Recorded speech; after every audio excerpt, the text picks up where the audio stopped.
आज आज हम लोग सर्वप्रथम फर्स्ट सेशन में एक महत्वपूर्ण पॉइंट पर चर्चा करेंगे, जो है राष्ट्रीय शिक्षा नीति 2020। बड़े ही गर्व और खुशी की बात है कि हम सब शिक्षक मिलकर एक ऐसे मुद्दे पर चर्चा करना चाहते हैं जो आने वाले समय में हमारे शिक्षा की दशा और दिशा दोनों बदलने वाला है। कहीं ना कहीं एजुकेशन पॉलिसी हमें पूरा का पूरा सिस्टम को चेंज कर देगा। उस सिस्टम पर बात करने के लिए हम सब यहाँ एकत्रित हुए हैं और तो सौभाग्य की बात है कि हम लोग राष्ट्रीय शिक्षा नीति 2020 NEP 2020 पर चर्चा करना शुरुआत करते हैं। जब आप देखेंगे तो शुरुआत से जब हमारा देश आज़ाद हुआ उसके बाद 1968 में पहला शिक्षा नीति लागू हुआ था। इंदिरा गांधी जी का सरकार था उस समय। कोठारी समिति, आप सबको याद होगा, कोठारी समिति के सिफारिश पर पहला शिक्षा नीति 1968 में लागू हुआ। वो काफ़ी हमारा मेन था, बोल सकते हैं, स्वतंत्रता के बाद। इसके पश्चात पुनः द्वितीय शिक्षा नीति 1986 में लागू हुआ। इस समय आप ध्यान दिए होंगे राजीव गांधी का सरकार था उस टाइम में। जब ये 1986 में लागू हुआ, उस टाइम जो सिस्टम एडॉप्ट किया गया वो था 10+2+3 का। बेसिकली 10+2 पहली से 10वीं तक और 11वीं 12वीं और उसके बाद 3 साल का कॉलेज। ये सिस्टम जो अभी तक चलते आ रहा है। फिर इसमें 1992 में थोड़ा सा इसमें संशोधन किया गया था। आपको याद होगा PV नरसिम्हा राव उस समय सरकार था उनका, उस टाइम में संशोधन किया गया। इसको हम लोग शिक्षा नीति के तहत नहीं ले सकते हैं क्योंकि एक आंशिक संशोधन था। बच्चों का जो बुक है उसको थोड़ा लचीलापन करने का प्रयास किया गया था। तो मुख्य रूप से अगर हम बोलें तो शिक्षा नीति दो ही आया है। उसके पश्चात ये NEP 2020 ये स्वतंत्र भारत का तीसरा शिक्षा नीति है। अगर आप इसमें गैप देखें तो लगभग 34 साल का गैप हो रहा है। तो 34 साल बाद NEP 2020 हमारे सामने आया है, न्यू एजुकेशन पॉलिसी 2020। अगर आप इसको गौर करेंगे तो ये काफ़ी लंबा चौड़ा पॉलिसी है, काफ़ी बड़ा पॉलिसी है। अगर हम पूरे पॉलिसी को चर्चा करेंगे तो बहुत वक्त लगेगा। उसके मोटे मोटे पॉइंट पर चर्चा करेंगे और उससे हमें क्या बेनिफिट हो सकते हैं और अपने बच्चों को किस प्रकार से हम उसको गाइड करें और कैसे एडॉप्ट करें, हम सब टीचर इस पर मुख्य रूप से चर्चा करेंगे। फिर भी इसको शुरुआत करने से पहले इसके मुख्य बिंदुओं को मैं सामने रखना चाहूँगा। अगर आप इसमें आप देखेंगे तो NEP 2020 इसको जब बना रहे थे तो इसके प्रमुख थे, आप देख सकते हैं कमेटी, इसके अध्यक्ष थे प्रोफेसर के कस्तूरी रंजन। इनके बारे में जब आप डिटेल देखेंगे तो पता चलेगा कि ये इसरो के चीफ भी रह चुके हैं पहले, और इसके अलावा ये बहुत अलग अलग यूनिवर्सिटी में हेड के रूप में कार्य किए हैं। शिक्षा के क्षेत्र में इनका मैं वीडियो देख रहा था, इनका एजुकेशन देख रहा था, बहुत अच्छा एजुकेशन है और बहुत अच्छा योगदान है। इसलिए इनको प्रोफेसर के कस्तूरी रंजन जी को अध्यक्ष बनाया गया था इस कमेटी का। अब इसके बारे में अगर हम देखें तो जुलाई 2014 से परामर्श की प्रक्रिया प्रारंभ हुआ था इस एजुकेशन पॉलिसी को बनाने के लिए। उसके पश्चात मार्च 2015 से अक्टूबर 2015 तक हितधारकों के साथ विस्तृत और व्यापक परामर्श लिया गया। ये किसी ऐसा नहीं है कि ये पॉलिसी किसी बंद कमरे में कुछ लोग बैठ के और बना दिए होंगे, ऐसा बिल्कुल नहीं है। जब आप पॉलिसी को गहन अध्ययन करेंगे तो देखेंगे कि गांव के प्रत्येक स्कूलों से लगभग सभी से वो मांगा गया था कि इसमें आपका क्या सुझाव है कमेटी में। तो बहुत कुछ परामर्श लिया गया था बृहद रूप से, इसलिए इस कमेटी को बनाने में इतने साल भी लगे हैं। और इसके पश्चात अक्टूबर 15 से अप्रैल 2016 नई शिक्षा नीति बनाने के लिए ड्राफ्टिंग कमेटी बनाया गया था। उस समय इसके अध्यक्ष TSR सुब्रमण्यम थे और उस समय ड्राफ्टिंग कमेटी बना, उन्होंने इस पर चर्चा प्रारंभ कर दिए थे। और जून 2016 में आप देखेंगे तो some input for draft nation education policy 2016 से भी कुछ लिया गया है। ठीक है, इसका बस एक नॉर्मल सा व्यू है कि इसको बनाने में कहाँ कहाँ क्या ध्यान दिया गया। जून 2015 से दिसंबर 2018 तक आप देखेंगे तो राष्ट्रीय शिक्षा नीति का प्रारूप बनाने के लिए कमेटी बन गया था और उसके अध्यक्ष थे के कस्तूरी रंजन। ठीक है, और ये हम लोग के सामने जो आया वो आया जुलाई 2020 में हमारे सामने प्रस्तुत हुआ, मतलब सबके सामने पूरे भारत में इसको जुलाई 2020 में हमने स्वीकार किया और इसका नाम है राष्ट्रीय शिक्षा नीति, कह सकते हैं 2020। ठीक है, तो इस तरीके से ये बन के हमारे सामने आया है।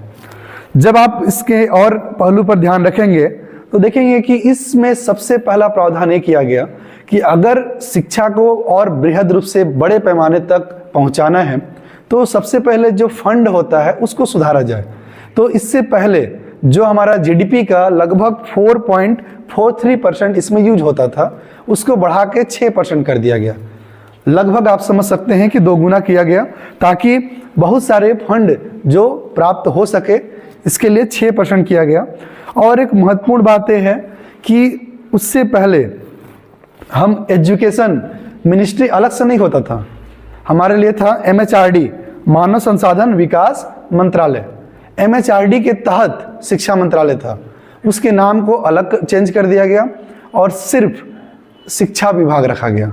ठीक है, अब तो ये शिक्षा मंत्रालय बोल सकते हैं, ये रखा गया है। और इसमें अगर जैसे मैं स्टार्टिंग में कुछ बताना भूल गया, 4 भाग हैं इसके। ठीक है, और इसके 27 अध्याय हैं। जब आप इसमें देखेंगे डिटेल, इसको जब पढ़ेंगे तो आपको मिलेगा कि इसमें 4 भाग और 27 अध्याय हैं और इसके 5 स्तंभ हैं। इस पॉलिसी के मुख्यतः 5 स्तंभ भी रखे गए हैं, मेन जैसे होता है पिलर जिसको हम बोलते हैं। ठीक है, वो पहुंच, सबसे पहला स्तंभ था पहुंच, दूसरा स्तंभ है समता, तीसरा गुणवत्ता, चौथा वहनीयता, 5वां जवाबदेही। ये 5 स्तंभ है इसके आधार पर हम इसको बहुत कुछ समझ सकते हैं। पहुंच मतलब इस पॉलिसी में ध्यान दिया गया कि ये पॉलिसी सीमित न रहे, पूरे भारत के प्रत्येक गांव तक, प्रत्येक बच्चे तक, प्रत्येक स्कूलों तक इस पॉलिसी को पहुंचाया जा सके, चाहे वो किसी भी कास्ट का हो। हमारे लिए वैसे कास्ट मैटर नहीं करता, सभी बच्चों तक ये प्रॉपर पहुंच सके। और दूसरा समता, अब इसको पहुंचाने में अब जैसे सबको इक्वल तरीके से पहुंच पाए, इसका भी ध्यान रखा गया। ऐसा नहीं कि जो हायर एजुकेशन है, मान लीजिए शहर सिटी में है, वो वहां तक पहुंच जा रहा है और गांव तक ये पॉलिसी नहीं पहुंच पा रहा है, ऐसा बिल्कुल ना हो, इसमें ध्यान दिया गया है। गुणवत्ता का विशेष ध्यान दिया गया है कि शिक्षा की गुणवत्ता बनी रहे और इस पर हम बृहद चर्चा करेंगे। वहनीयता, सभी लोगों के लिए अफोर्डेबल हो, ठीक है, सब लोग इसको स्वीकार कर सकें, इस पर भी विशेष ध्यान दिया गया है।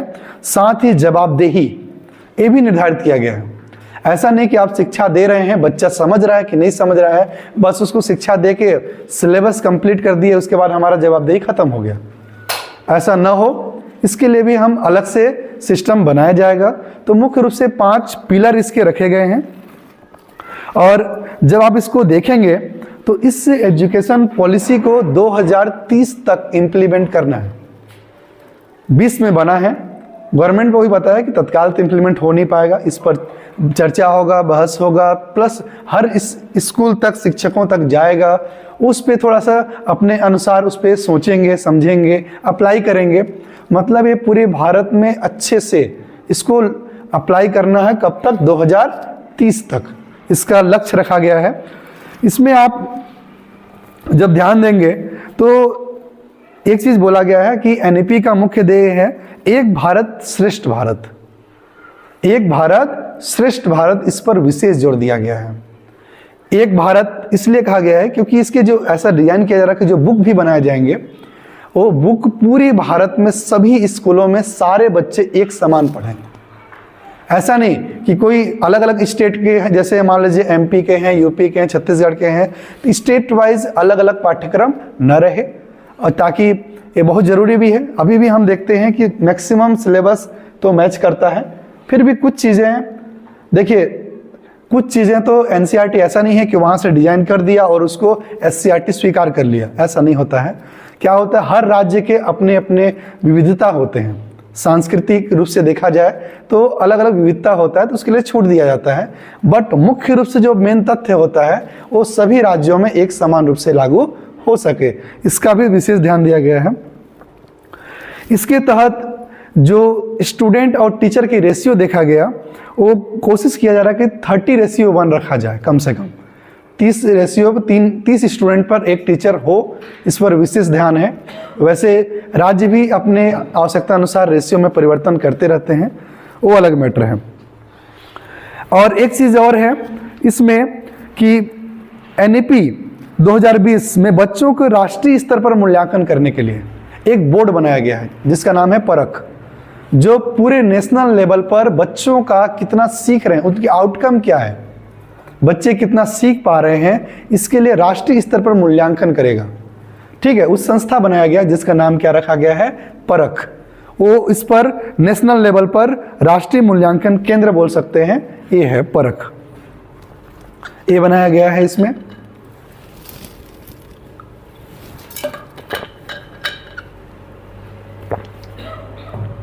और एक सबसे महत्वपूर्ण बात यह है कि इसमें ये ध्यान दिया गया है कि 5वीं तक, मूल रूप से 5वीं तक बच्चों को मातृभाषा में शिक्षा दे सकें, इस पर विशेष जोर है। जब हम इसको और डिटेल देखेंगे, समझेंगे तो ध्यान देंगे कि मातृभाषा का विशेष ध्यान दिया गया है। क्यों? क्योंकि कुछ बच्चे जो ग्रामीण अंचल के होते हैं, उन बच्चों को, जब वो बच्चों को ध्यान दिया जाए तो अगर उन बच्चों को डायरेक्ट स्कूल में आने के बाद हिंदी भाषा में पढ़ाया जाता है तो कहीं ना कहीं कटे हुए महसूस करते हैं। उन बच्चों को कोशिश करना है कि स्कूल उनके घर का माहौल दिया जा सके, इसलिए विशेष ध्यान दिया गया कि नहीं, बच्चों को उनकी जो अपनी भाषा है उसी में सिखाया जाए। अब मातृभाषा का मतलब ये नहीं है कि हम क्या बोलते हैं, हो सकता है टीचर कहीं और से आया हो, रायपुर से हो सकता है, बिलासपुर से हो सकता है, उसकी उधर की भाषा अलग होगा। वो सरगुजा के अंचल में अपना सेवा दे रहा है तो यहाँ की भाषा अलग हो गया। तो स्थानीय भाषा को ध्यान रखना है। जिस स्थान पर बच्चे पढ़ रहे हैं वहाँ की भाषा को ध्यान में रखते हुए, अगर शिक्षक नहीं जान रहा है तो पहले खुद सीखे उस भाषा को और बच्चों को उसी भाषा में सिखाने का प्रयास करें। इसमें अर्ली चाइल्डहुड को विशेष ध्यान दिया गया है। अगर आप देखेंगे तो वैसे तो चाइल्डहुड 6 साल से चालू होता है, लेकिन नहीं, अब इस कमेटी को आप हम आगे जब पढ़ेंगे तो देखेंगे कि नहीं, अब बच्चों को 3 साल से स्कूल भेजना है। 3 साल से 6 साल तक बच्चा प्री स्कूल, बालवाड़ी या जिसको आंगनवाड़ी, यस सर, हाँ सर, हाँ, इसमें क्या रहा है कि बच्चों के मानसिक विकास के स्तर पे जो वैश्विक स्तर पर अध्ययन हुए हैं उसमें यह पाया गया कि बच्चों के सीखने की जो क्षमता होती है वो जन्म से लेकर के प्रारंभिक बाल्यावस्था में सबसे तेज होता है। बिल्कुल। और 5 वर्ष की आयु में किसी भी मानव का मस्तिष्क का 85% विकास हो जाता है। तो किसी भी व्यक्ति को अगर आप कुछ सिखाना चाह रहे हैं तो जब उसका मस्तिष्क विकासात्मक अवस्था में है उस समय हम उसको कई तरह के अनुभव सीखने सिखाने के तो ज़्यादा सीखेगा, बहुत अच्छा बाद में उसका आउटपुट दे सकता है, बजाय इसके कि मस्तिष्क विकसित हो जाने के बाद हम उसको सिखाने का प्रयास करें। बिल्कुल। तो इस वजह से इसको जो आपका स्कूलिंग सिस्टम है इसमें बदलाव किया गया, एनईपी में उसको शामिल किया गया है। बिल्कुल सर। और बच्चों का स्कूल आपको कब से शुरू करना है? 3 वर्ष से। हाँ, ये हमारे प्राइवेट सेक्शन में चलता था, किंडर गार्डन, हाँ, और जो नर्सरी के कॉन्सेप्ट हैं उसको यहाँ शासकीय सिस्टम में लाया गया है। और उस हेतु हमारे यहाँ जो संचालित कौन से संस्थाएं हैं, आंगनबाड़ी है, उनको बालवाड़ी के तौर पर करके, लेकिन वर्तमान में अभी सिर्फ 5 वर्ष की आयु के बच्चों का नाम वहाँ पर दर्ज किया जा रहा है। 3 वर्ष से हम दर्ज नहीं कर रहे हैं। हाँ, वो प्री प्राइमरी चल रहा है उनका, हो सकता है कि अगले साल से उनको 4 वर्ष की लेवल शुरू कर दिया जाए। तो जो सीखने का अनुभव है उनका तो बेटर हो सके, स्कूल सबसे ज़्यादा रहते हैं, इसलिए शामिल किया गया। बिल्कुल सर, धन्यवाद सर। सर का काफ़ी अच्छा सुझाव था, उन्होंने काफ़ी अच्छा अपने अनुभव बताया कि नहीं, विशेष ज़रूरी है, इस पर हम और आगे चर्चा भी करेंगे। इस पर अगर आप देखेंगे तो नेक्स्ट स्लाइड में इस पर विशेष चर्चा करना है कि जब बच्चा 3 से 6 साल तक रहेगा उस पर हम सर का और भी राय लेने का प्रयास करेंगे। तो जो आप सबसे ज़रूरी था कि इस एजुकेशन पॉलिसी में सबसे पहले मैं इसका कुछ ओवरव्यू बता रहा हूँ, जो यहाँ से स्टार्ट नहीं है वैसे बोल सकते हैं, फिर भी पॉलिसी को पढ़ रहे थे तो मुझे लगा कि आपके साथ इन बातों को शेयर करना चाहिए। तो 5वीं क्लास तक अगर आप देखें तो मातृभाषा का विशेष ध्यान देना है जिस क्षेत्र में बच्चे पढ़ रहे हैं। साथ ही छात्रों का जो रिपोर्ट कार्ड हम बनाते हैं उसको अब 360 डिग्री में कन्वर्ट किया जाएगा। 360 डिग्री में कन्वर्ट करने का तरीका ये रखा जाएगा कि अब मूल्यांकन केवल परीक्षा के आधार पर नहीं होगा, उसके अन्य भी आयाम रखे जाएंगे। इस पर भी हम विस्तृत आगे चर्चा करेंगे, जैसे बच्चा स्वयं अपना आकलन करेगा, उसका सहपाठी आकलन करेगा, साथ ही शिक्षक आकलन करेगा। और तो इस प्रकार से आप देखेंगे तो इसके बहुत सारे अलग अलग आयाम हैं। तो कहने का मतलब कि अब बच्चे का होलिस्टिक पूरी तरीके से बच्चे का अध्ययन किया जाएगा और उसका रिपोर्ट कार्ड भी उसी के आधार पर बनाया जाएगा। अब आगे जाके ये परिवर्तन भी करने का प्रयास किया जा रहा है। और साथ ही एक और चीज़, FLN पर विशेष ध्यान दिया जाएगा। राष्ट्रीय शिक्षा नीति 1 में FLN foundation literacy and numeracy का जो कॉन्सेप्ट है इसको भी विशेष ध्यान देने का बात किया गया है कि 5वीं क्लास तक जो बच्चे हैं उनमें कम से कम बुनियादी ज्ञान आ जाए, वो लिख लें, पढ़ लें, गणिती की नॉर्मल जो कॉन्सेप्ट है इसको समझ सकें। इस पर विशेष ध्यान दिया गया है। आप देख रहे होंगे कि FLN आजकल तो छाया हुआ है, ठीक है। इसको प्राइमरी स्तर पे हम लोग तो मिडिल में है तो हमारा तो कम है, लेकिन प्राइमरी वाले इसके लिए रोज कोई ना कोई ट्रेनिंग सेशन देखते होंगे कि होते रहता है। और FLN का काफ़ी बृहद रूप से प्रचार प्रसार के साथ ट्रेनिंग चल रहा है। तो ये NEP का ही उद्देश्य था कि FLN पर विशेष ध्यान दिया जाए। साथ ही अगर आप इसमें देखेंगे तो जब इसको लॉन्च किया गया तो सबसे पहले एक्सेप्ट करने वाला राज्य है हिमाचल प्रदेश, वहाँ सबसे पहले इसको स्वीकार किया गया। सेकंड पे है मध्य प्रदेश, और भी इसके हैं। तो और एक चीज़ और इसमें महत्वपूर्ण बात ये कहा गया था कि 2030 तक जो प्राथमिक स्कूल हैं उनका जो ग्रॉस इनरोलमेंट रेशियो होना चाहिए वो 100% प्राप्त करना है, ताकि 100% बच्चे, कोई भी बच्चा बाहर ना मिले स्कूल के बाहर, सारे के सारे बच्चे हम तक पहुँचे। इस पर विशेष ध्यान देना है। 2030 तक लक्ष्य रखा गया है। तो इस प्रकार से आप देख सकते हैं कि अच्छा एक चीज़ और इसमें बेहद किया गया है कि 2030 तक जितने भी युवा और प्रौढ़ जो हैं, जो शिक्षा से दूर हो चुके हैं, मान लीजिए किसी कारणवश अपने स्कूली शिक्षा नहीं कर पाए हैं, उनको भी साक्षर करना है और 100% साक्षरता प्राप्त करना है 2030 तक। अब इसके लिए आप देख सकते हैं कि उल्लास चलाया जा रहा है। हमारा जो उल्लास है उसी के लिए चलाया गया है। उल्लास में जो 15 साल से ज़्यादा उम्र के जो हैं उनको विशेष ध्यान दिया जा रहा है। तो ये न्यू एजुकेशन पॉलिसी का ही पार्ट है उल्लास, वहीं से आया है कि 2030 तक हमें सभी के, चाहे वो प्रौढ़ हो, चाहे ऐसे युवा हों जो अपना शिक्षा छोड़ चुके हैं, सबको साक्षर करना है और 100% साक्षरता प्राप्त करना है। इस पर भी ध्यान देना है।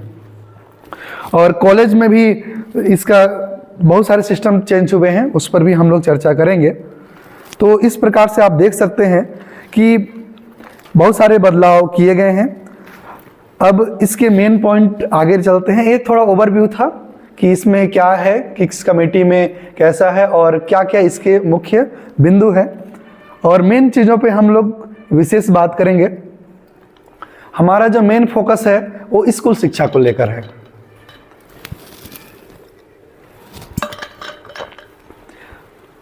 हम सब यहाँ मिडिल स्कूल के टीचर हैं और इस मिडिल स्कूल ये ना माने आने वाले दिन में कुछ हमारे टीचर प्रमोट हो जाएंगे, लेक्चरर बन जाएंगे, कुछ HM बन जाएंगे और कुछ प्राइमरी वाले होंगे मिडिल आ जाएंगे। कहने का मतलब ये है कि हम इसको एक होल शिक्षक के रूप में लेके चलें। और ये जो एजुकेशन पॉलिसी में जो बातें कही जाएगी ये ऐसा नहीं कि केवल मिडिल स्तर पर लागू होगा, ये पूरी स्कूल शिक्षा पर लागू होगा, साथ ही हायर एजुकेशन पर भी लागू होता है। किंतु हमारा जो चर्चा करने का मुख्य है कि स्कूल शिक्षा है, इसलिए हायर एजुकेशन के कॉन्सेप्ट को नहीं रखा गया है, वो अलग से चर्चा किया जाएगा। तो स्कूल शिक्षा की प्रक्रिया और विषय वस्तु को नई दिशा देना मुख्य रूप से इसका उद्देश्य है कि कैसे हम स्कूल शिक्षा की पूरी होल प्रक्रिया को बदल सकें और एक नई दिशा दे सकें। और उस नए दिशा में क्या क्या शामिल कर सकें, तो तार्किक चिंतन, बच्चों में क्रिटिकल थिंकिंग ला सकें, ये बहुत जरूरी है। एक बच्चा सोच सके, तर्क कर सके, क्या सही है क्या गलत है, अच्छा ये हो रहा है तो सही है कि गलत है। मान लीजिए बच्चा ये सोच सके कि सर सूर्य का प्रकाश में ही प्रकाश संश्लेषण होता है कि रात को भी होता है, तर्क कर सके। सर आने वाले दिन में अगर सूर्य ही नहीं रहा तो कैसे होगा सर, उसका कोई अल्टरनेट ऑप्शन है कि नहीं है, और सूर्य है तो कैसे है सर, और कब तक रहेगा, कब से आया, मतलब बहुत सारे लॉजिकल जो उसके प्रश्न हो सके। ऐसा हम प्रयास करेंगे कि आने वाले दिन में बच्चे क्रिटिकल थिंकिंग डेवलप हो बच्चों में, इसका विशेष ध्यान देना जरूरी है। साथ ही सृजनात्मकता, क्रिएटिविटी, ये बच्चों में आए। अब क्रिएटिविटी बहुत जरूरी है। अगर कोई बच्चा कुछ नया करने का गुण रखता है तो हमें उसको और हौसला देना है बच्चे को, ताकि बच्चा कुछ नए सीख सके, कुछ नया करे। हमें उसे डांटना नहीं है, क्योंकि हर बच्चा, आप जानते हैं कि हर बच्चा नन्हा लिटिल साइंटिस्ट होता है। हर बच्चे में साइंटिस्ट का नेचर है, कुछ ना कुछ नया करने की क्षमता हर बच्चे में होता है। अगर हम उस बच्चे को दबा दें या डांट दें या फिर ऐसा माहौल ना दें जिसकी वजह से उसका जो क्रिएटिविटी नेचर है वो दब जा रहा है, तो कहीं ना कहीं सही नहीं रहेगा। ये एजुकेशन पॉलिसी ऐसा कहता है, आपसे डिमांड करता है कि आप लोग बच्चों को क्रिएटिव बनाइए, बच्चों को ऐसा माहौल दीजिए कि बच्चा अपने अंदर की भावनाओं को, अपने अंदर की जिज्ञासा, अपने अंदर की समझ, अपने अंदर की हुनर, काबिलियत को बाहर ला सके। तो क्रिएटिविटी का नेचर बहुत जरूरी है और इसको विशेष ध्यान देना है। ये जो दो वर्ड हैं, ये कुछ विशेष शब्द हैं जिनको पहले रखा गया है। आपका जब ट्रेनिंग मॉड्यूल बनाया गया है, इसमें ये ट्रेनिंग मॉड्यूल का है सर, जो हमको बाहर से आया है, ऊपर से आया है, तो इसमें विशेष तौर पे स्टार्टिंग में ही ये शब्द लिखा गया है, क्योंकि ये बहुत जरूरी है, बेहद जरूरी चीजें हैं। उसके बाद है सहयोग की भावना। बच्चों में हमें विशेष ध्यान देना है कि सहयोग की भावना भी आए, बच्चा टीम में वर्क करे।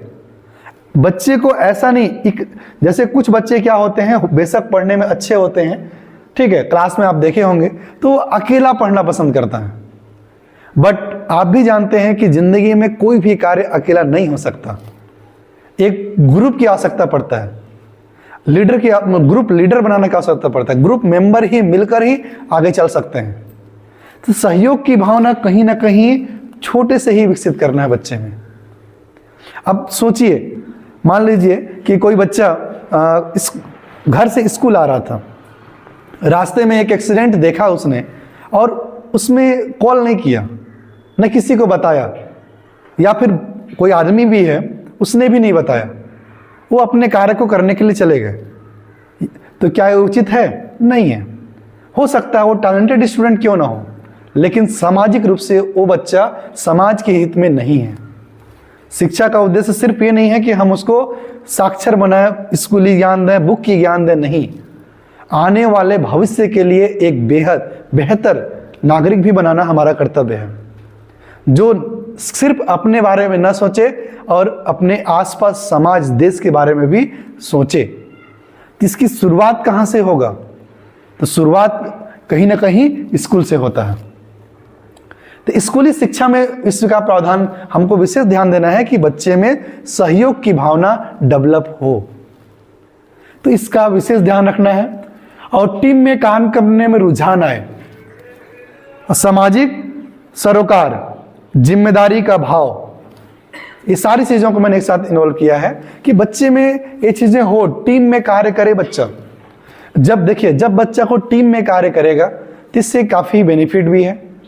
बच्चा को क्या होगा कि टीम के और मेंबर्स भी उससे सीखेंगे और वे आपस में अपनी प्रतिभा निकलेगा उनका।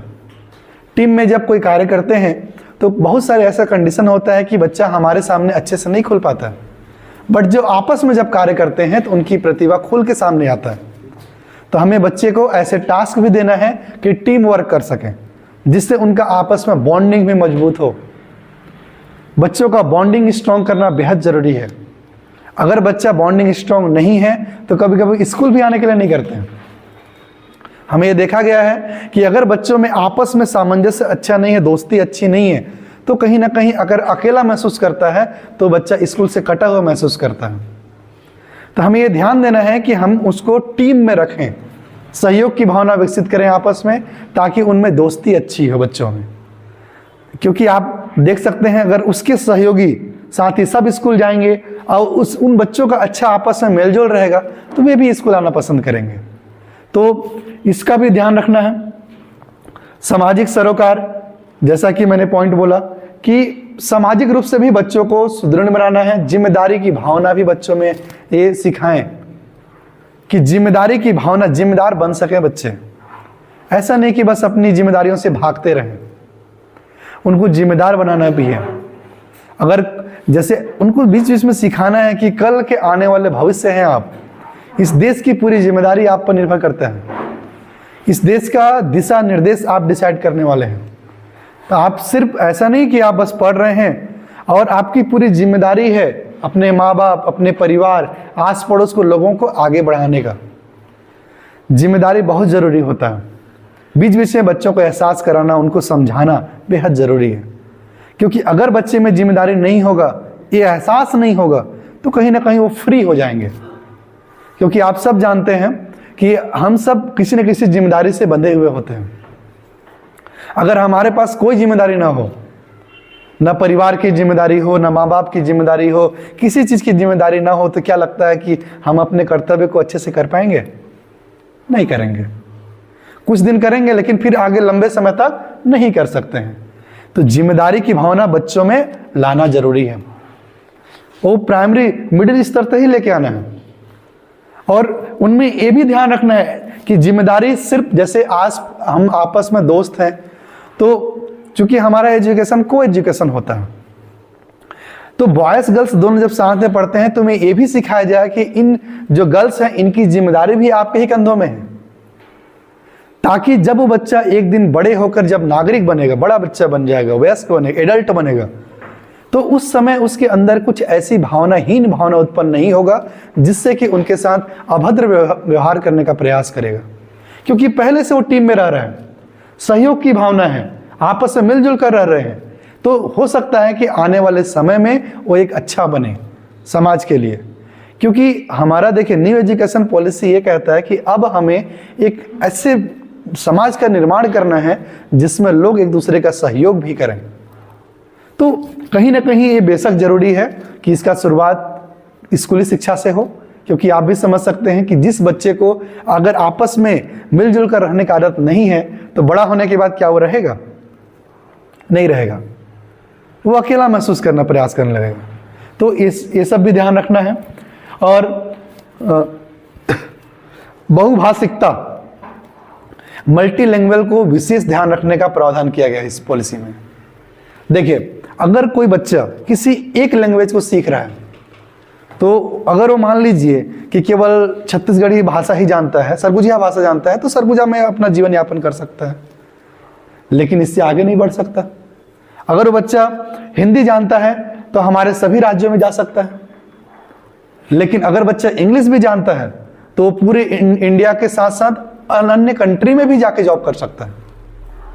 तो हमें बच्चों को किसी एक लैंग्वेज पर फोकस नहीं कराना है, मल्टी लैंग्वेज अप्रोच लेके चलना है, ताकि बच्चा सभी भाषाओं को सीख सके। आप जब देखेंगे इस पॉलिसी को आगे जाके, तो 9th क्लास से बच्चे को फॉरेन लैंग्वेज ही पढ़ाना है, एक फॉरेन लैंग्वेज सिखाना है, ताकि हमारा बच्चा अन्य विदेशों में भी जाके जॉब कर सके। आप गौर किए होंगे तो जितने भी विदेशों में इंडिया की डिमांड होता है, उतने अदर कंट्री के लोगों का डिमांड नहीं है। आप देखिएगा वैश्विक स्तर पे, अमेरिका हो गया, चाहे किसी जापान, किसी भी कंट्री में ज़्यादातर आपको इंडियन देखने को मिलेंगे। वहाँ चाइनीज़ कम देखने को मिलेंगे, क्योंकि चाइना वाले ज़्यादातर अपने लैंग्वेज को प्रीफर करते हैं। लेकिन इंडिया वालों का है कि हम सभी लैंग्वेज को सीखते हैं। मल्टी लैंग्वेज पर हमारा शुरू से अप्रोच रहा है, और इस अप्रोच को और बढ़ाना है। क्योंकि आप सबको पता है कि हमारी जो पॉपुलेशन है बहुत ज़्यादा बढ़ रहा है, तो अगर हम लोग वैश्विक स्तर पर जॉब की अपॉर्चुनिटी, बिजनेस की अपॉर्चुनिटी नहीं खोलेंगे, तो कहीं ना कहीं आने वाले भविष्य के लिए सही नहीं होगा। हम जो चर्चा कर रहे हैं वो आज के लिए नहीं कर रहे हैं। हम जिस बच्चे को पढ़ा रहे हैं वो आज का बच्चा थोड़ी है। वो बच्चा हमारे देश के हित में काम आने वाले 20 साल के बाद आएगा। आप देख सकते हैं, समझ इस चीज को। तो हम 20 साल बाद उस बच्चे को क्या क्या चुनौती हो सकता है उसके लिए तैयार हमें आज ही करना पड़ेगा। क्योंकि अगर हम अभी से बच्चे को जो अभी के स्टेज में है वही हम लेके चल रहे तब तो बच्चा 20 साल बाद तो कुछ काम के आया ही नहीं। आप अनुभव कर सकते हैं, जैसे नेक्स्ट टॉपिक है डिजिटल लिटरेसी। इसी के आधार पर अनुभव करिए कि जो पहले से बहुत सारे लोग जो पढ़े लिखे हैं वो बहुत सारे डिजिटल रूप से लिटरेट नहीं हैं, उनको बहुत समस्या जाता है। चाहे कंप्यूटर चलाने की बात हो, मोबाइल चलाने की बात हो, चाहे MS वर्ड में कुछ काम करने की बात हो, एक्सेल में कुछ काम करने की बात हो, PPT बनाने की बात हो, या किसी मान लीजिए 3D वीडियो बनाने की बात हो, बहुत समस्या जाता है उनको। ये उनकी गलती बिल्कुल नहीं है, उस एजुकेशन सिस्टम का बदलाव है। अब आने वाले समय का डिमांड है। वो जिस समय उन्होंने पढ़ाई किया था उस समय इसका था ही नहीं, लेकिन आने वाले समय में इसकी जरूरत पड़ रहा है। तो आप एक सोच के देखिएगा कि ये कहीं ना कहीं आपको उस चीज में थोड़ा सा कमी एहसास होगा। हमारे शिक्षक भी हो सकते हैं, उसमें गांव के लोग भी हो सकते हैं, जो भी चीज लोग जो पहले से पढ़े लिखे हुए हैं अच्छे रहे, लेकिन उनको समस्या होता है। तो इसलिए मैंने बोला कि हमारा जो अप्रोच होना चाहिए वो आने वाले 20 सालों के बाद का देख के चलना चाहिए, ये नहीं कि वर्तमान को देख के चल रहे हैं हम लोग। तो सबसे डिजिटल लिटरेसी, इस पर विशेष ध्यान देना है। न्यू एजुकेशन पॉलिसी कहता है कि अब बच्चों को सिर्फ और सिर्फ पुस्तकीय ज्ञान से लिटरेट मत कीजिए, उन बच्चों को डिजिटली लिटरेट भी करना बहुत जरूरी है। क्योंकि आने वाला वक्त AI का हो रहा है, रोबोटिक्स का दुनिया आ रहा है, कंप्यूटर का दुनिया आ रहा है। अगर बच्चा उस सारी फील्ड में एक्टिव नहीं होगा तो फिर आने वाले समय में चुनौतियों को स्वीकार नहीं कर पाएगा। अब आप ये कह रहे होंगे कि सर क्या 6वीं से ही चालू कर दें? न्यू एजुकेशन पॉलिसी में तो प्रावधान किया गया है कि कोडिंग 6वीं क्लास से चालू कर देना चाहिए।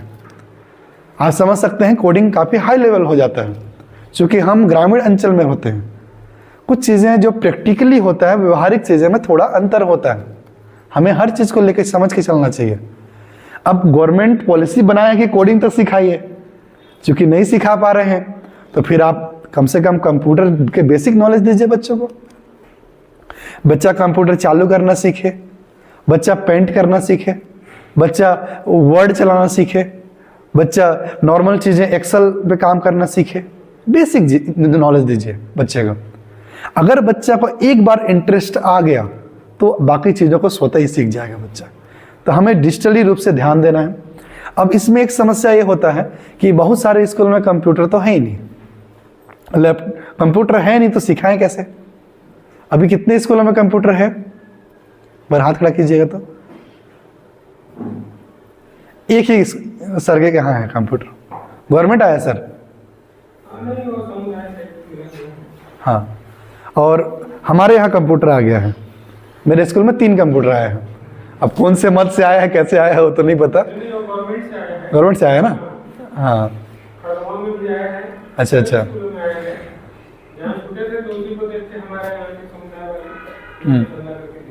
हाँ, तो अपने यहाँ 3 कंप्यूटर आया है। ऐसे ही आने वाले समय में सभी स्कूलों में जाएगा।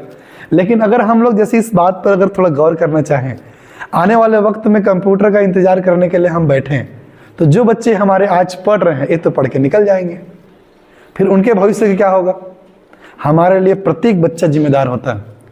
आपको पता है सबसे डिफिकल्ट टास्क हमारा है, क्योंकि हम उन स्कूलों में पढ़ाते हैं जिन स्कूलों में बच्चे एकदम नॉर्मल फैमिली से आते हैं और स्कूल भी नहीं आते हैं। हमारा जिम्मेदारी इतना आसान नहीं है। कुछ स्कूल जैसे हैं, हमारे गवर्नमेंट के स्कूल हैं, KBS हो गया, NVS हो गया, एकलव्य हो गया। इन स्कूलों में देखेंगे तो बच्चे प्रॉपर स्कूल आते हैं।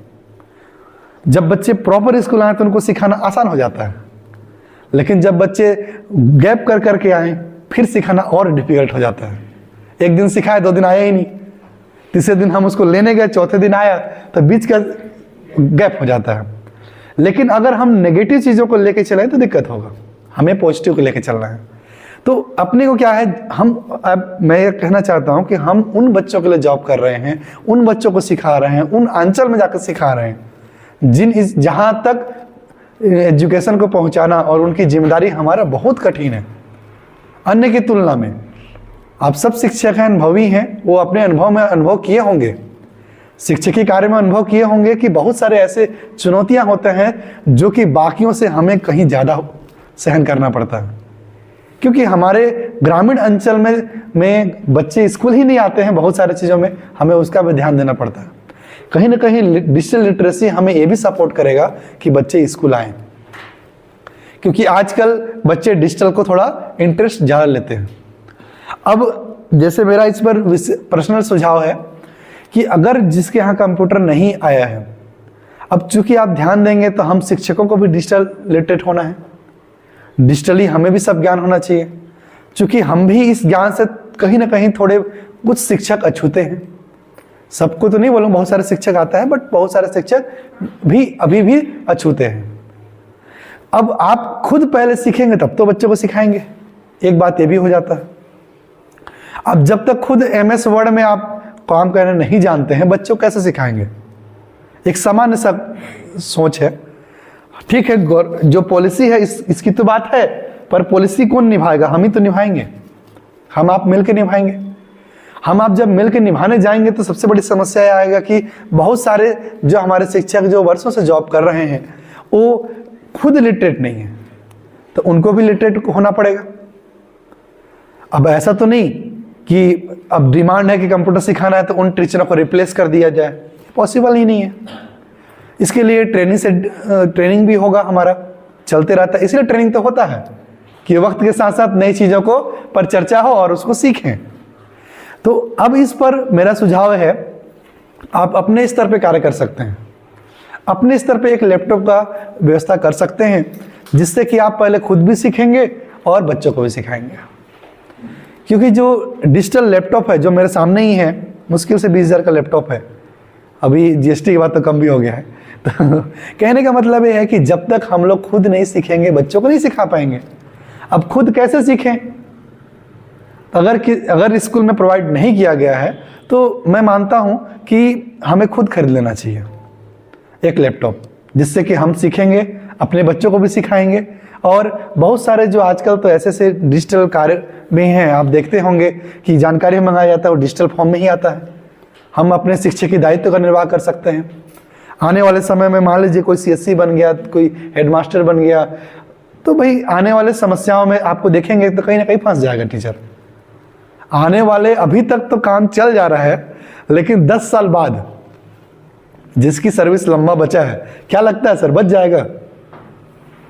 आप अपना राय बताइए सर, क्या लगता है कि आने वाले वक्त में, एक महत्वपूर्ण बिंदु पर चर्चा है कि आने वाले वक्त में अगर हम खुद शिक्षक पूरी तरह से डिजिटल लिटरेट ना हो तो क्या हम इससे बच पाएंगे? मान लीजिए कोई बचना चाहे, क्या आपका राय है इसमें? आज कोई भी चीजें हो रही है, पहले कागजी कार्रवाई होती थी, आज PDF के माध्यम से आ रहा है। उसके बाद कई सारी चीजें ऐसी हो रही हैं जहाँ पर हमको, जैसे अभी फॉर्म भरने की बात हुई, तो कई लोग मोबाइल पे सपोर्ट नहीं हो पा रहा है, तो कुछ हो रहा है, कई सारी चीज़ें हो रही है। टेक्निकली जब मोबाइल अपडेट हो रहा है, सिंपल सी बात है, मानव का ही बनाया हुआ है, तो हमको भी अपडेट होने की जरूरत है। और अगर हम नहीं होंगे तो कहीं ना कहीं हम जमाने के साथ पीछे होंगे। डायनासोर तो टिक नहीं पाया। यस सर, बहुत जरूरी है। और आगे आने वाला समय जो है, आप जो बोल रहे हैं कि डिजिटल होगा, और जो डिजिटल लिटरेसी की बात कर रहे हैं वो बहुत इम्पोर्टेंट है। और हम बच्चों के साथ इस तरीके का जुड़ाव रखते हैं, और लैपटॉप के माध्यम से भी कई सारी चीज़ें मैं अपने स्तर से भी करने की कोशिश करता हूँ। और बच्चों में वो ललक रहता है कि हम भी जाने, थोड़ा नई चीज़ों को सीखें। बच्चे आज वैसे भी गेम के माध्यम से, कई तरीके के माध्यम से हमसे ज़्यादा स्मार्ट हो चुके हैं। मोबाइल से भी स्मार्ट हो रहा है, बच्चे भी स्मार्ट हो रहे हैं, लेकिन उनको एक सही दिशा देना और एक सही दशा तक पहुँचाना है हमारी जिम्मेदारी, इसलिए हमको अपडेट करना चाहिए। Yes sir, thank you sir, काफ़ी अच्छा अनुभव रहा। सर ने एक विशेष बात बोला कि मैं अपने स्तर पर भी प्रयास करता हूँ, ये बहुत महत्वपूर्ण बात था। जब आप गौर करेंगे, बहुत सारे शिक्षक ऐसे होते हैं, मैं एक मेजॉरिटी की बात कर रहा हूँ, यहाँ बैठे हुए शिक्षकों की बात नहीं कर रहा हूँ। बहुत सारे शिक्षक ऐसे होते हैं कि वो सोचते हैं कि नहीं, बस हमारा काम है पढ़ाना, बस रोजी रोटी चलाने के लिए कुछ तो करना पड़ेगा, तो भाई काम है तो कर लेते हैं। भाई अपने को क्या है, भाई ड्यूटी करना है 10 से 4 करके चले जाएंगे। ऐसा नहीं है। और बहुत सारे शिक्षक भागते रहते हैं चीज़ों से, कब तक भागेंगे हम लोग। आने वाला दौर हमें ऐसा परिवर्तन हो रहा है कि हम उस दौर से बाहर जा ही नहीं सकते हैं। शिक्षा से हम दूर जा नहीं सकते, अपने कर्तव्य से बाहर जा नहीं सकते। तो आने वाले दौर में अगर हम खुद डिजिटल लिटरेट नहीं हुए तो कहीं ना कहीं आप ये समझिए कि आने वाले वक्त में हम किसी काम के नहीं रह जाएंगे। अगर आप इस चीज़ को और भी ध्यान दें तो गौर कीजिएगा, अभी AI का ज़माना आ रहा है, रोबोट का ज़माना आ रहा है। आप सोचिए, जिसके लिए हम खड़े होकर पढ़ाते हैं, आने वाले दिन में एक रोबोट खड़ा रहेगा, उसमें सारे सॉफ्टवेयर अपलोड रहेंगे और एक बस उसको ऑपरेट करने के लिए रहेगा। उसने ऑपरेट किया और उसको प्रकाश संश्लेषण को पूरे डिजिटल फॉर्म में 3D वीडियो के साथ बता रहा है और उसमें जो प्रश्न पूछेंगे उसका उत्तर भी दे रहा है। आप गूगल में पूछिए प्रश्न, जितने सारे उत्तर हमको नहीं पता है उतना तो गूगल को पता है। क्यों? सारा सॉफ्टवेयर है उसके पास। अगर उस सॉफ्टवेयर को डाल दिया जाएगा तो फिर हमारी उपयोगिता क्या रह जाएगा? सारा काम तो वही कर देगा, तो फिर तो उपयोगिता खत्म हो जाएगा धीरे धीरे। अभी भी तो सब QR कोड स्कैन करिए, बच्चों को दिखा दीजिए, बच्चों को इंटरेस्टिंग बढ़ जाती है। हाँ बिल्कुल, इसलिए QR कोड भी है बुक में, सभी जगहों में QR कोड भी है।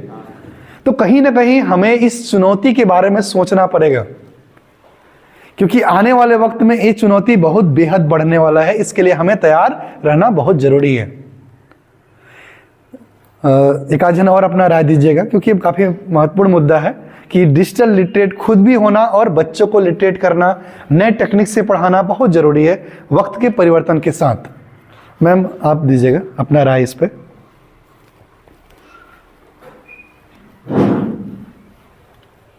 सर मैं भी प्रयास करती हूँ स्कूल में बच्चे लोग को, जैसे लैपटॉप तो नहीं लेकिन मोबाइल से कुछ जैसे प्रकाश संश्लेषण हो गया या कुछ वीडियो वगैरह दिखा के, तो बच्चों में सच में इंटरेस्ट होती है कि इसको देख के बच्चे ज़्यादा सीखते हैं।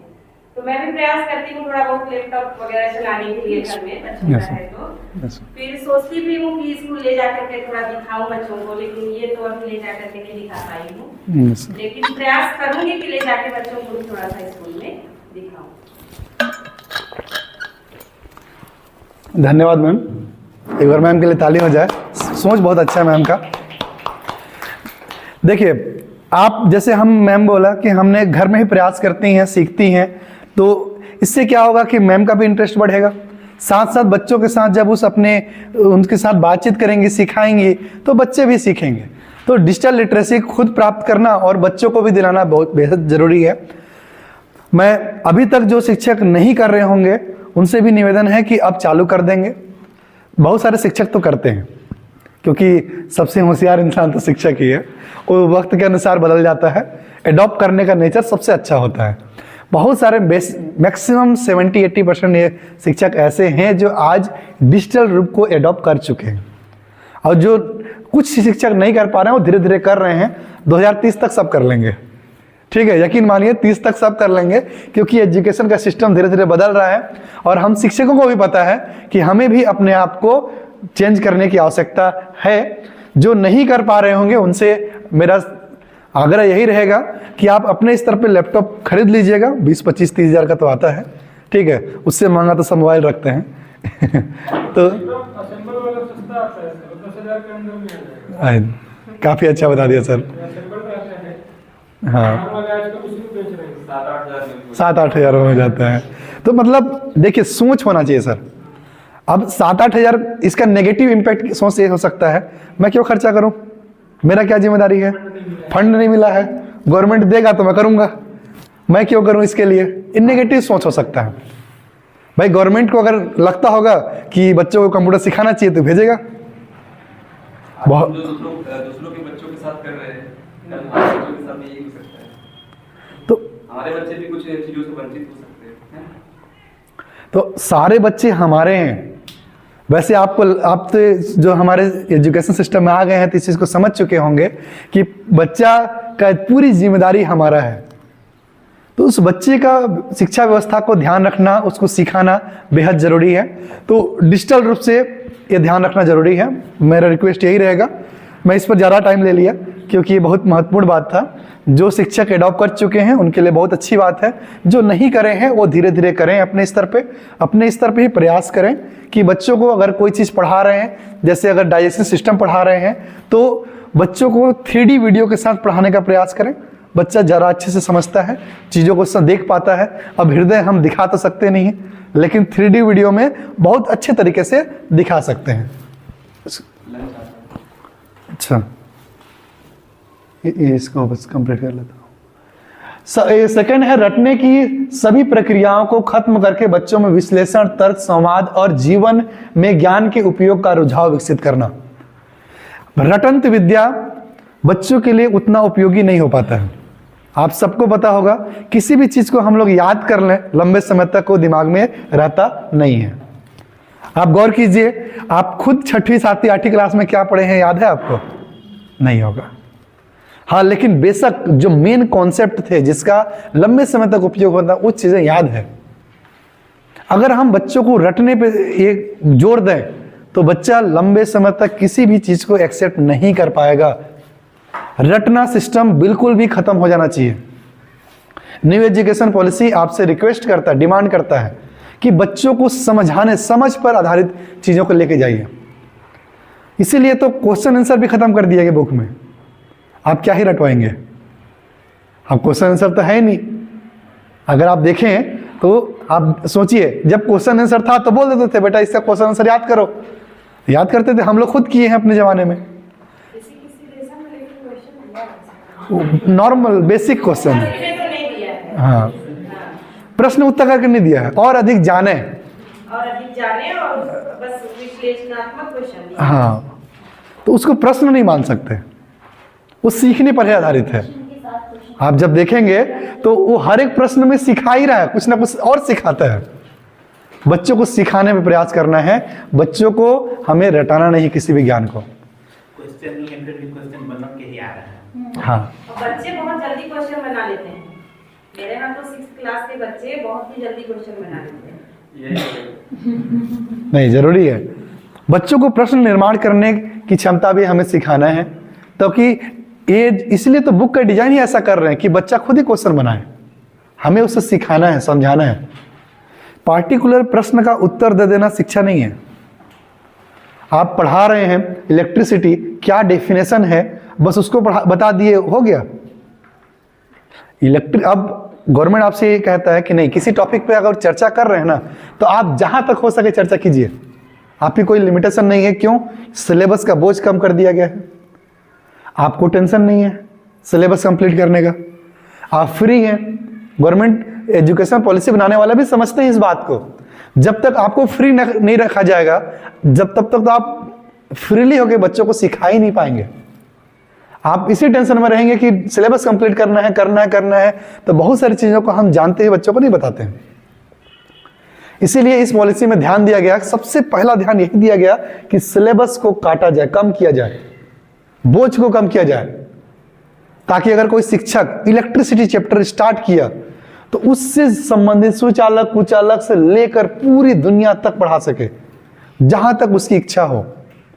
वो लेबोरेटरी तक दर्शन करा सके बच्चों को कि प्रैक्टिकल रूप से कैसे वायर बनता है, क्या बनता है, फैक्ट्री में कैसे बनता है। क्यों? क्योंकि उसके पास एक फ्रीडम होगा चीजों का। उसके पास पार्टिकुलर डिसाइड नहीं किया गया सुचालक इसे कहते हैं, इसका 2 एग्जाम्पल है, बस खत्म हो गया। पहले के बुकों में ऐसा था तो हम रुक जाते थे। अब आपको रुकना नहीं है, ज्ञान की अंतिम सीमा तक, जहां तक बच्चा समझ सके वहां तक लेके जाना है चीजों को, और उसको समझ पर ध्यान रखना है। रटंत विद्या को बिल्कुल भी न्यू एजुकेशन पॉलिसी के तहत उसको खत्म करने का प्रयास किया जा रहा है। सेकंड, शिक्षा का उद्देश्य खेल, विज्ञान, कला, भाषा, साहित्य, बौद्धिक बोध आदि में पारंगत करना है। न्यू एजुकेशन पॉलिसी आपसे डिमांड करता है कि बच्चों को सिर्फ ऐसा नहीं कि आप बुक पढ़ा दिए और उसमें बच्चा अच्छा कर लिया, अच्छे नंबर मार्क्स ले आया तो बच्चा हो गया, आपका जिम्मेदारी पूरा हो गया। क्योंकि हर बच्चा पढ़ने में अच्छा हो ये जरूरी भी नहीं है, और जो पढ़ने में अच्छा नहीं है वो बच्चा खराब है, ये भी गलत है सोचना। अगर आप एग्जाम्पल सोचिए, सचिन तेंदुलकर को अगर हम जजमेंट ये करते कि वो पढ़ने में कितने अच्छे हैं, तो फिर हमसे कई गुना लो है। टेंथ भी शायद फेल थे, ऐसा मैंने कहीं देखा था। अगर हम उनकी पढ़ाई के आधार पर उनकी हम क्षमता को आकलन करने का प्रयास करें तो उचित नहीं होगा। उनके खेल की क्षमता हमसे कहीं ज़्यादा है, उन्होंने उसमें बहुत अच्छा अपना स्थान प्राप्त किया है पूरे वर्ल्ड लेवल पे। भगवान का दर्जा। हाँ, भगवान का दर्जा मिला है।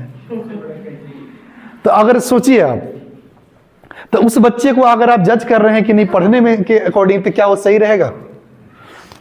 प्रत्येक बच्चा की अपनी अपनी प्रतिभा होता है, किसी ना किसी क्षेत्र में सब बच्चे आगे होते हैं। अब हमको उस प्रतिभा को आगे लेके जाना है। न्यू एजुकेशन पॉलिसी यही कहता है कि हमें खेल में अगर बच्चा आगे है तो खेल में लेके जाइए, विज्ञान में है तो विज्ञान में आगे लेके जाइए, अगर वो कला में है, कुछ क्रिएटिविटी है उसके अंदर, तो उस क्षेत्र में लेके जाइए उसको। अगर भाषा में है तो भाषा, साहित्य और नैतिक बोध, हर चीजों में, हर क्षेत्र में बच्चे का विकास करने पे ध्यान देना है। केवल बुकी ज्ञान पे नहीं ध्यान देना है। अगर बच्चा पढ़ने में कमजोर है, कोई बात नहीं, आप गौर कीजिए कि उस बच्चे में क्या ऐसी क्वालिटी है जिसको हम आगे बढ़ा सकते हैं। आप सबको इतना पता है कि आने वाले वक्त में हर किसी को जॉब दे पाना इम्पॉसिबल है। आप स्वयं प्रधानमंत्री क्यों ना हो, फिर भी आप नहीं दे सकते, क्योंकि इम्पॉसिबल है देना। लेकिन हम बच्चे को एक ऐसा शिक्षा दे सकते हैं जिससे उसकी दैनिक जीवन, उसकी आने वाली जीविका चल सके। तो उसके अंदर के हुनर को हम आगे बढ़ा सकते हैं। व्यवसायिक शिक्षा का भी कॉन्सेप्ट इसी पर आधारित है, तो इस पर भी हम ध्यान देना है। और इसके और भी पहलू हैं, उसके चर्चा हम थोड़ी देर बाद करेंगे, क्योंकि नाश्ता आ गया है और खुशबू भी आ रहा है, और सर को तो खास कर आ रहा होगा, पास ही में ही है। तो नाश्ता कर लेते हैं, और मैं चाहूँगा कि साथ में लंच भी कर लीजिए, एक साथ दोनों हो जाएगा। उसके बाद आगे की जो पॉइंट है उस पर चर्चा हम लोग प्रारंभ करेंगे। लंच और नाश्ता एक साथ रहेगा।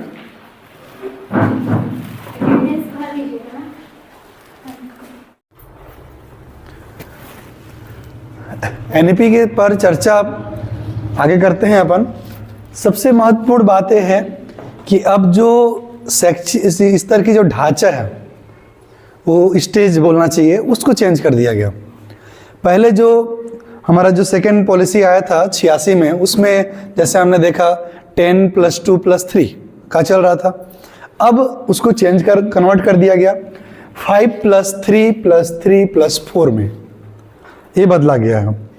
ठीक है, 5 प्लस सबसे नीचे का स्टेप है 5 साल का, 5 + 3 + 3 + 4। आप देखेंगे जो सबसे अपना प्रारंभिक स्टेज है 5 का, फाउंडेशन स्टेज, उस स्टेज में बच्चा 5 साल तक रहेगा। अब इस स्टेज में जब बच्चा 5 साल तक रहेगा तो उस बच्चे को आप देखेंगे 3 साल, 3 से 6 साल। पहले क्या होता था कि बच्चा 6 साल में स्कूल गया पहली क्लास में, फिर 6 साल से उसकी पढ़ाई चालू होता था, 10वीं तक पढ़ता था। उसके बाद सब्जेक्ट बढ़ते थे, अकॉर्डिंग टू सब्जेक्ट, साइंस ले रहा है कि आर्ट्स ले रहा है, उसके हिसाब से बदल जाता था। आर्ट्स के स्टूडेंट कहलाते थे या साइंस वाले कहलाते थे, मैथमेटिक्स के हो गए, कॉमर्स के हो गए, एग्रीकल्चर हो गए। अब का सिस्टम क्या होगा, बिल्कुल बदल जा रहा है। तो अब ऐसा प्रावधान किया गया कि सबसे पहले बच्चे को 6 साल में बुलाना सही नहीं है। जैसा कि सर ने भी इस पर बताया कि बच्चों का ग्रहण करने की जो क्षमता है वो लगभग 3 साल से उत्पन्न हो जाता है, चालू हो जाता है। वैसे तो बचपन से ही होता है, बच्चे तो जन्म से ही सीखना चालू कर देते हैं। आप देखे होंगे बच्चा भ्रूण स्टेज से सीखना चालू कर देता है। उसके बाद जैसे ही बच्चे थोड़े थोड़े बड़े होते हैं, कुछ ऐसे कार्य करते हैं जिसको देख के लगता है इसको तो हमने सिखाया ही नहीं था, फिर कैसे कर रहा है। जैसे अपनी रक्षा का आप देखेंगे कि छोटा से छोटा बच्चा जो 1 साल का जब चलने सीखता है, उस समय भी वो ऐसे जगह पैर रखना नहीं चाहता है जहाँ गिर जाए। वो अगर पैर कहीं रखना है, उतरना है, सीढ़ी चढ़ना है, तो अपने से दिमाग लगा लेता है। तो उसके अंदर ऐसा नहीं है, हम ये मान के नहीं चल सकते कि बच्चे के पास प्रारंभिक में ज्ञान 0 होता है, ऐसा नहीं मानना। जन्म से सीखना चालू कर देता है और बच्चा बहुत सारा ज्ञान जन्म से लेकर आता है। जैसे तैरने का एक ज्ञान है, वो जन्म से ही लेके आता है बच्चा, फिर बाद में नहीं तैरता है तो भूल जाता है, तो बात अलग है। लेकिन बहुत सारे ज्ञान ऐसे हैं जो लेके आता है। अब बच्चों को ध्यान दिया गया कि नहीं, जब जैसे बच्चे थोड़े से बड़े होंगे, 3 साल के जब बच्चे होते हैं, तो ये देखा गया कि बच्चे तो खेलना पसंद करते हैं। अब खेलने के लिए क्या खोजते हैं? दोस्त यार खोजते हैं। अब दोस्त यार में क्या खेलते हैं? तो कुछ भी अपने मन से खेलते हैं। तो अब उनको एक सही दिशा देने की आवश्यकता महसूस हुआ। सारे बच्चों को प्राइमरी स्टेज में ही उठा के स्कूल ले आइए, प्री प्राइमरी स्टेज में। अब बच्चों को जो आपका 3 साल का है, आंगनबाड़ी, बाल वाटिका या प्री स्कूल, इसमें बच्चे को पढ़ाना नहीं है बुक कि बुक खोल के पढ़ाना चालू कर दिए, बिल्कुल नहीं। इसमें कहा गया है कि आप बच्चे को खेल खेल से सिखाइए, बस खिलाना ही है, खेल खेल में सिखाना है, सिखाने के अकॉर्डिंग खिलाना नहीं है। बच्चा खेले आए, ठीक है, उसी मिट्टी से खेले, उसको आप जैसे कलर दे सकते हैं, 3-4 कलर का बना दिए कि इस कलर में जाओ, उस कलर में जाओ, बच्चा धीरे धीरे कलर पहचानने लगेगा।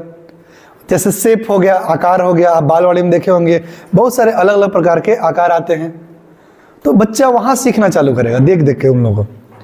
तो इसमें ये ध्यान दिया गया कि बच्चा को प्रति कोई उसको एकदम फ्री छोड़ा जाए।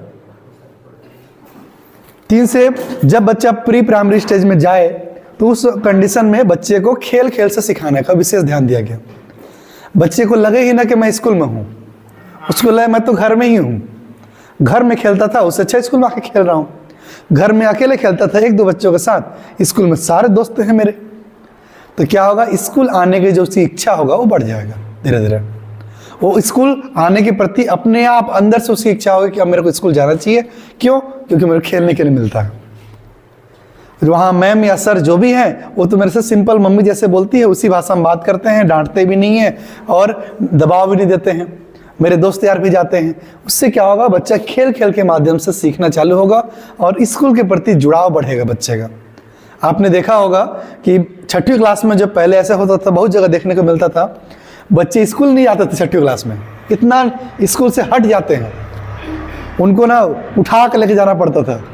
मैंने एक सोशल मीडिया में एक वीडियो देखा तो खाट को पकड़ के बच्चा चिपक गया था, तो उससे घर वाले खाट से पहुंचा दिए स्कूल में।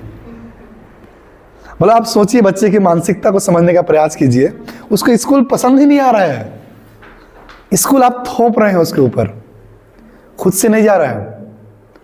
इसीलिए तो प्राइवेट स्कूल जितना सेक्टर था वो डिमांड में चलता था। क्यों? क्योंकि वो वहाँ नर्सरी चालू होता है, तो बच्चे को पहले से बुलाते थे, आदत पड़ जाता है। चूंकि हमारे बच्चे इतने कट जा रहे थे कि फिर 6वीं क्लास 6 साल में वो पहली क्लास में आते थे तो स्कूल ही नहीं आते थे।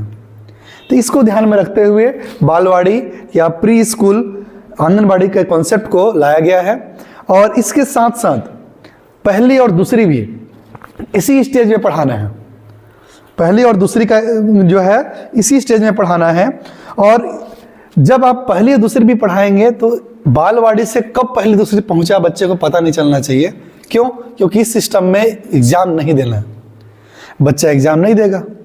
जब वो एग्जाम ही नहीं देगा तो उसको तो लगेगा कि मैं तो खेलने आया था और खेलते खेलते दूसरी पास हो गया, क्योंकि एग्जाम नहीं हुआ। तो इस स्टेज में एग्जाम नहीं लेना है। स्कूल बच्चों को फाउंडेशन स्टेज तक एग्जाम बिल्कुल नहीं लेना है, और इस स्टेज में तो खासकर नहीं लेना एग्जाम। बिल्कुल भी कोई भी ऐसा एक्टिविटी नहीं होना चाहिए जिससे कि बच्चे को डर की भावना उत्पन्न हो। बच्चा खेल खेल से स्कूल से जुड़ सके, इस पर विशेष ध्यान देना है। और बच्चा का ड्रेस भी ऐसा फिक्स नहीं किया गया है, बच्चा जो चाहे वो पहन के आ सकता है। इस स्टेज में बच्चे को फ्री छोड़ा गया। कुल मिला के समझ सकते हैं कि हमारे टीचर का काम है इस स्टेज में बच्चे को खिलाना और खेल खेल के माध्यम से कुछ चीज़ों को सिखाना। जब बच्चा फाउंडेशन स्टेज को पार करेगा उसके बाद पश्चात 3 साल तक वो प्रीपरेटरी स्टेज में रहेगा। जब उसका एज होगा 3 से 5 साल तक, 8 से 11 साल, और क्लास होगा 3 से 5 साल तक का। अब जब 3 से 5 साल तक होगा बच्चा, तब अब उस बच्चे को थोड़ा बहुत सिखाने की आवश्यकता हो गया। वैसे तो सीख रहा है पहले से, बट अब थोड़ा सा ज़्यादा सिखाना है उसको। अब उसको मातृभाषा में शिक्षा देना प्रारंभ कर देना है, कुछ चीज़ें बेसिक नॉलेज उसको प्रारंभ कर देना है इस स्टेज में। साथ ही गतिविधि आधारित शिक्षा पर जोर दिया गया है। इस स्टेज में ध्यान देना है कि बच्चे का जो शिक्षा हो उसका मूल उद्देश्य गतिविधि आधारित ही होना चाहिए। बच्चे को जैसे अगर हम कुछ सिखा रहे हैं तो एक्टिविटी पर बेस करके सिखा दीजिए। मैथमेटिक्स अगर कुछ हम लोग जोड़ घटाव सिखा रहे हैं तो जोड़ के एक्टिविटी कराइए। सिंपल सा मॉडल बना लीजिए, जैसे आप देखते होंगे नॉर्मल हम स्कूलों में बनाते भी हैं। FLN में बहुत सारे मॉडल बनवाए गए हैं। आप एडिशन का मॉडल बना लीजिए, सिंपल सा जैसे मॉडल देखते होंगे बहुत सारा टेक्निक होता है कि एक तरफ से एक गोंटी डाले, दूसरे से एक डाले, दोनों मिल गया तो कितना हो गया, तो एक साइड से एक आया, एक साइड से एक आया तो गिन के बता देगा सर 2 हो गया, तो जुड़ गया घटाव। तो जोड़ घटाव गुणा भाग, इस सिंपल सा जो प्रोसेस है एकदम आसान सा, उसको किसी न किसी मॉडल के द्वारा बच्चे को दिखाया जाए, गतिविधि आधारित सिखाया जाए। ये नहीं 2 + 2 = 4 चलो चालू करो जोड़ना, ऐसे नहीं सिखाना है बच्चे को। गतिविधि पर विशेष ध्यान रखना है। क्षेत्रीय भाषा का विशेष महत्व है इस स्टेज में। जब बच्चा प्रीपरेटरी स्टेज में होगा 3 से 5 तक का, तो क्षेत्रीय भाषा में बच्चे को ज्ञान देना है। जितना भी पढ़ाई है क्षेत्रीय भाषा में कराना है। और मदर टंग के साथ साथ नेशनल लैंग्वेज को भी इंट्रोड्यूस करना है। ऐसा नहीं कि बच्चे को बस क्षेत्रीय भाषा में ही पढ़ा रहे हैं, उसको नेशनल लैंग्वेज हिंदी बिल्कुल भी नहीं सिखा रहे हैं, तो बच्चा फिर तो गलत हो जाएगा। हमें क्या करना है, उसको नेशनल लैंग्वेज के साथ भी जोड़ना प्रारंभ कर देना है 3री क्लास से, ताकि बच्चा हिंदी भी सीखना प्रारंभ कर सके। कोई भी और साथ ही एग्जाम स्टार्ट करना है इस स्टेज में। बेशक एग्जाम का उद्देश्य ये डिसाइड नहीं होगा कि बच्चा फेल करना है कि पास करना है, क्योंकि सही बच्चे को पास करना है इस स्टेज में, लेकिन फिर भी उसको एग्जाम देना सिखाना प्रारंभ कर देना है इस स्टेज में, खासकर जब बच्चा प्रिपरेटरी स्टेज में होगा। हाँ सर, जो एनडीपी 2020 लागू हुआ है, इसमें जो फार्मूला दिया है देखिएगा, और इससे पहले जो 86 था, 86 का जो है ना तो उसका फार्मूला देखिए, जैसे था 10 + 2 = 3, हाँ मतलब 10वीं था, उसके बाद 2 12वीं फिर कॉलेज का, और अभी जो है 5 3 3 4 तो ये 12 तक जा रहा है। हाँ, तो क्या 12 के बाद कोई मतलब नहीं है, उस पर चर्चा करेंगे। जैसे पहले नहीं है, 12th काफ़ी अच्छा सर क्वेश्चन पूछे हैं। 12th के बाद का, चूंकि मैं ज़्यादातर फोकस 12th तक इसलिए कर रहा हूँ क्योंकि हम लोग स्कूल एजुकेशन पे चर्चा करने के लिए आपस में इकट्ठा हुए हैं। हायर एजुकेशन का सेक्टर होता है, इसकी वजह से छोड़ा जा रहा है, बट ऐसा नहीं है, उसका भी चर्चा करेंगे। जब आप हायर एजुकेशन देखेंगे तो सर्टिफिकेट, डिप्लोमा, कुछ अलग अलग कंडीशन आ रहे हैं, डिग्री है, रिसर्च है, अब पहले जैसे नहीं होगा, बहुत कुछ बदलेगा। उस पर थोड़ा देर बाद चर्चा करेंगे सर। हाँ 5 में आता है, जहाँ मैं समझता हूँ कि 3 साल वो आंगनवाड़ी का, 2 साल पहले दूसरे, बिल्कुल सही। आप जो शुरू में मतलब बता रहे थे कि नहीं खेल पर आधारित परीक्षा ले रहे हैं बच्चों का, हाँ ये 5 साल तक, 6 साल से पहले आ जाता है। तो पहले क्या परीक्षा होता था आंगनवाड़ी में? पहले भी तो बच्चे आंगनवाड़ी आते थे, पहले भी खेलते थे। हाँ बिल्कुल सही है। तो अभी जो बार जोड़ दिया है बच्चे को सिखाना है, खेलना है, उसको पता नहीं चलेगा कि हम मतलब स्कूल पहुंच रहे हैं। तो पहले भी 2 चीज होता था, तो अभी नया क्या वो लग रहा है? बिल्कुल सही बोले सर ने। देखिए पहले का सिस्टम में आप देखेंगे तो पहले आंगनबाड़ी बिल्कुल अलग होता था स्कूल एजुकेशन से।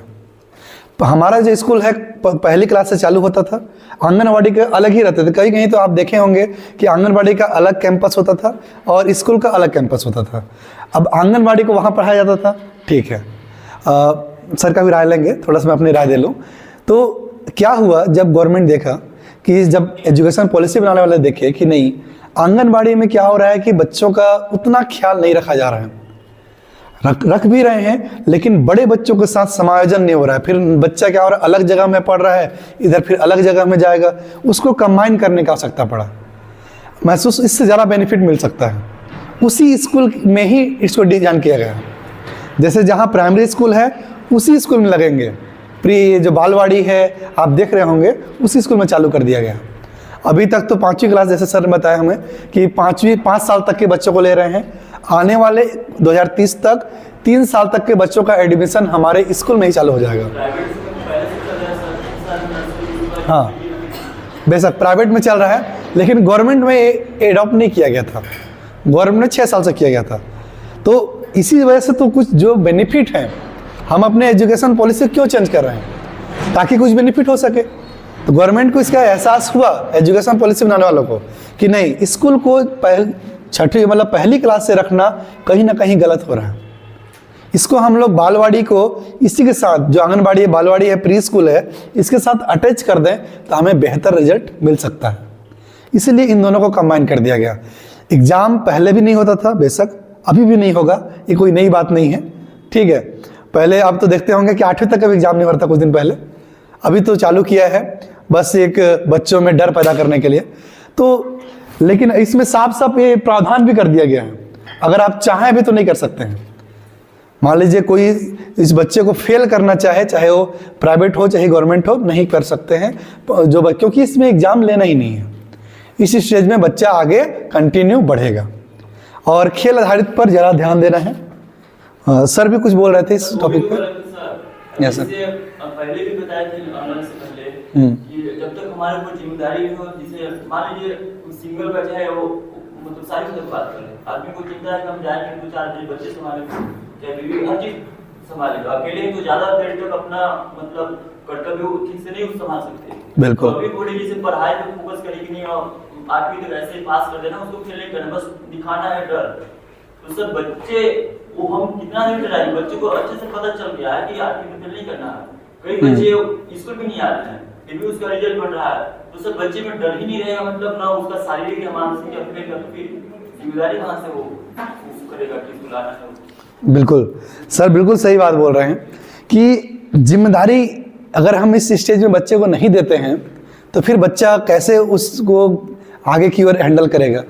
देखिए मेन क्या है, हमें इस बात को समझने का प्रयास भी करना है कि जिम्मेदारियां उम्र के हिसाब से दी जाए तो बेहतर होता है। छोटा बच्चा है, अभी तो 3 साल का है, 4 साल का है, 5 साल का है, 6 साल का है, अगर हम अभी से उसमें जिम्मेदारी दे दें तो कहीं ना कहीं वो क्या होगा कि जिम्मेदारियों से डर के भाग सकता है। जब हम पॉलिसी बनाया जाता है तो ओवरऑल लेके चला, होलिस्टिक लेके चला जाता है, वैश्विक स्तर पर लेके चला जाता है कि पूरे इंडिया को एक साथ सोच के चला जा रहा है।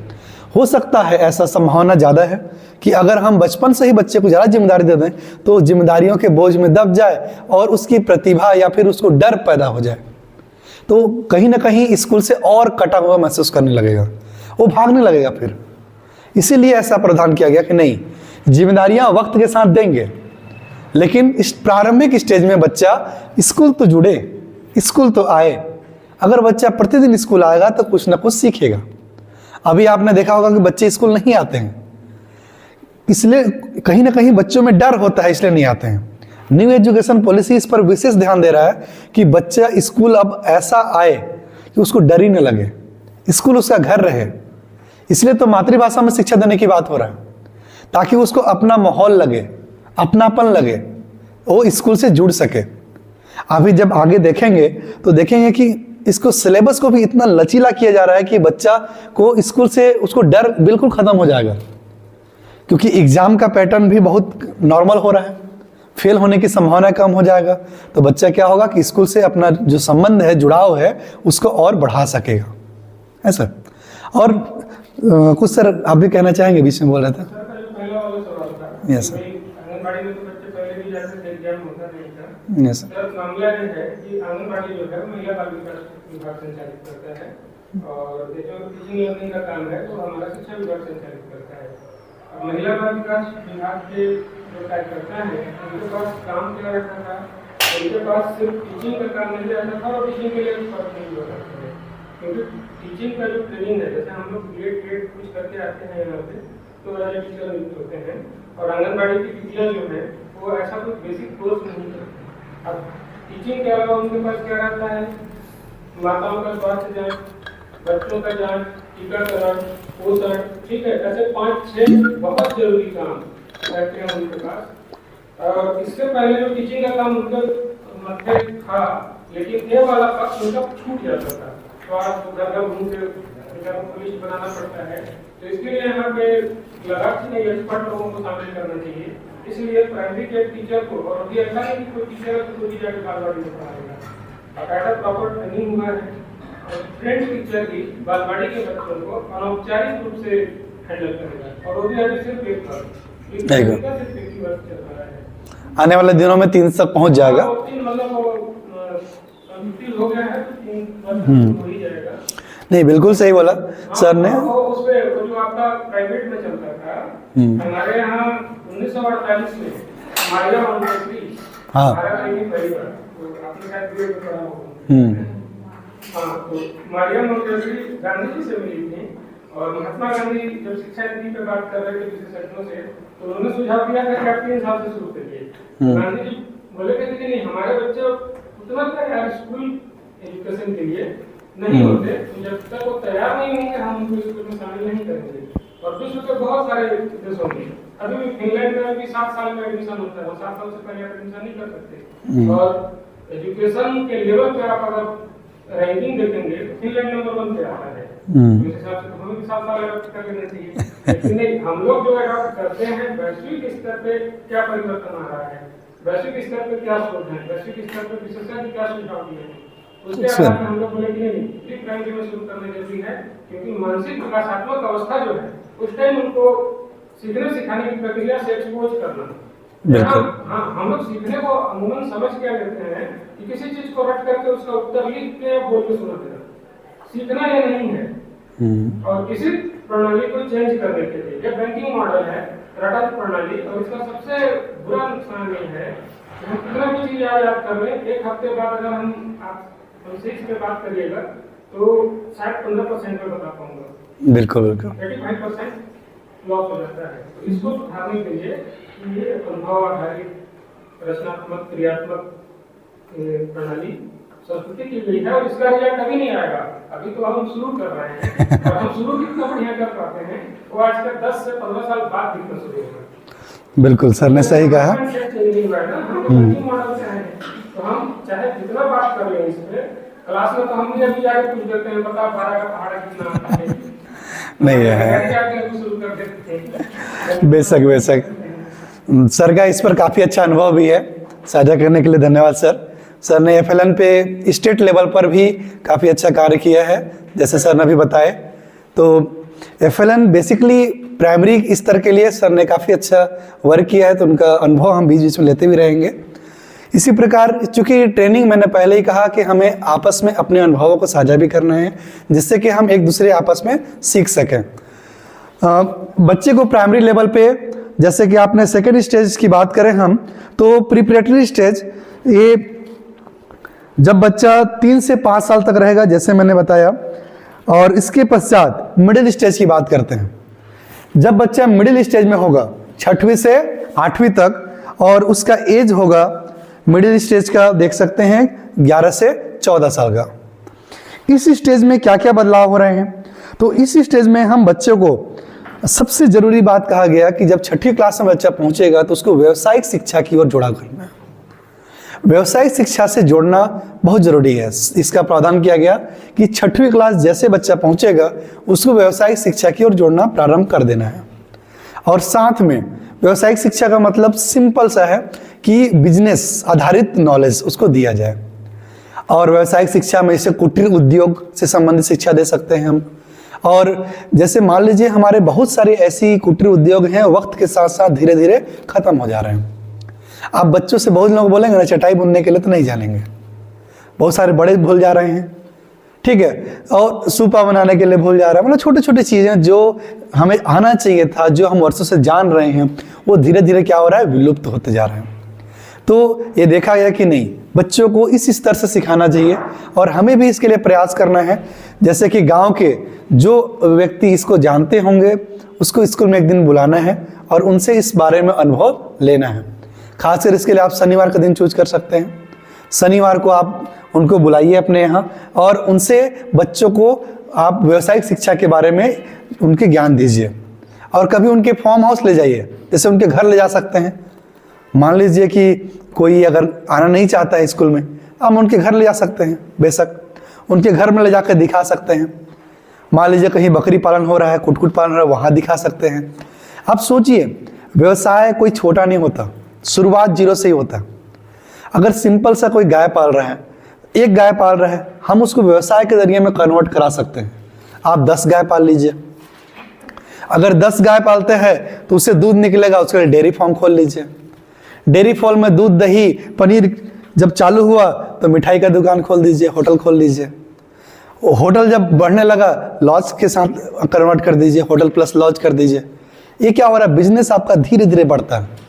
इन चीज़ों को बच्चों को सिखाना पड़ेगा कि शुरुआत कभी भी किसी भी बिजनेस का जीरो से ही होता है। जब हम उसको लेके जाएंगे तो ज़्यादा बेटर होगा, क्योंकि न्यू एजुकेशन पॉलिसी इस बात पर विशेष जोर देता है कि बच्चों को आने वाले दिन में हम उनको सेल्फ डिपेंडेंट बनाएं। मतलब ऐसे अभी आप देखते होंगे, गौर कीजिएगा, हमारे एजुकेशन सिस्टम कुछ इस प्रकार से डिजाइन हो गया है कि हम लोग 12वीं पढ़ने के बाद कॉलेज करते हैं, कॉलेज के बाद मास्टर डिग्री कर लेते हैं, एमएससी करने के बाद फिर सोचते हैं, घर वाले पूछते हैं आप क्या करोगे, नहीं बेसिक सा है, पूछ देते हैं आप क्या करोगे। मेरे साथ खुद हुआ है। मैं अपने पढ़ने के दौरान में काफ़ी अच्छा था, जब मैंने कॉलेज किया, कॉलेज कंप्लीट करने के बाद पूछ दिया घर में आप क्या करोगे बताओ, तो मैं सोचने लगा क्या करूँगा। एकेडमिक तो काफ़ी अच्छा है मेरा, मैंने कॉलेज में बीएससी एमएससी यूनिवर्सिटी में गोल्ड मेडल था मेरा, तो वो तो ठीक है, लेकिन उसका मैं करूँ क्या, तो मैं सोच रहा हूँ।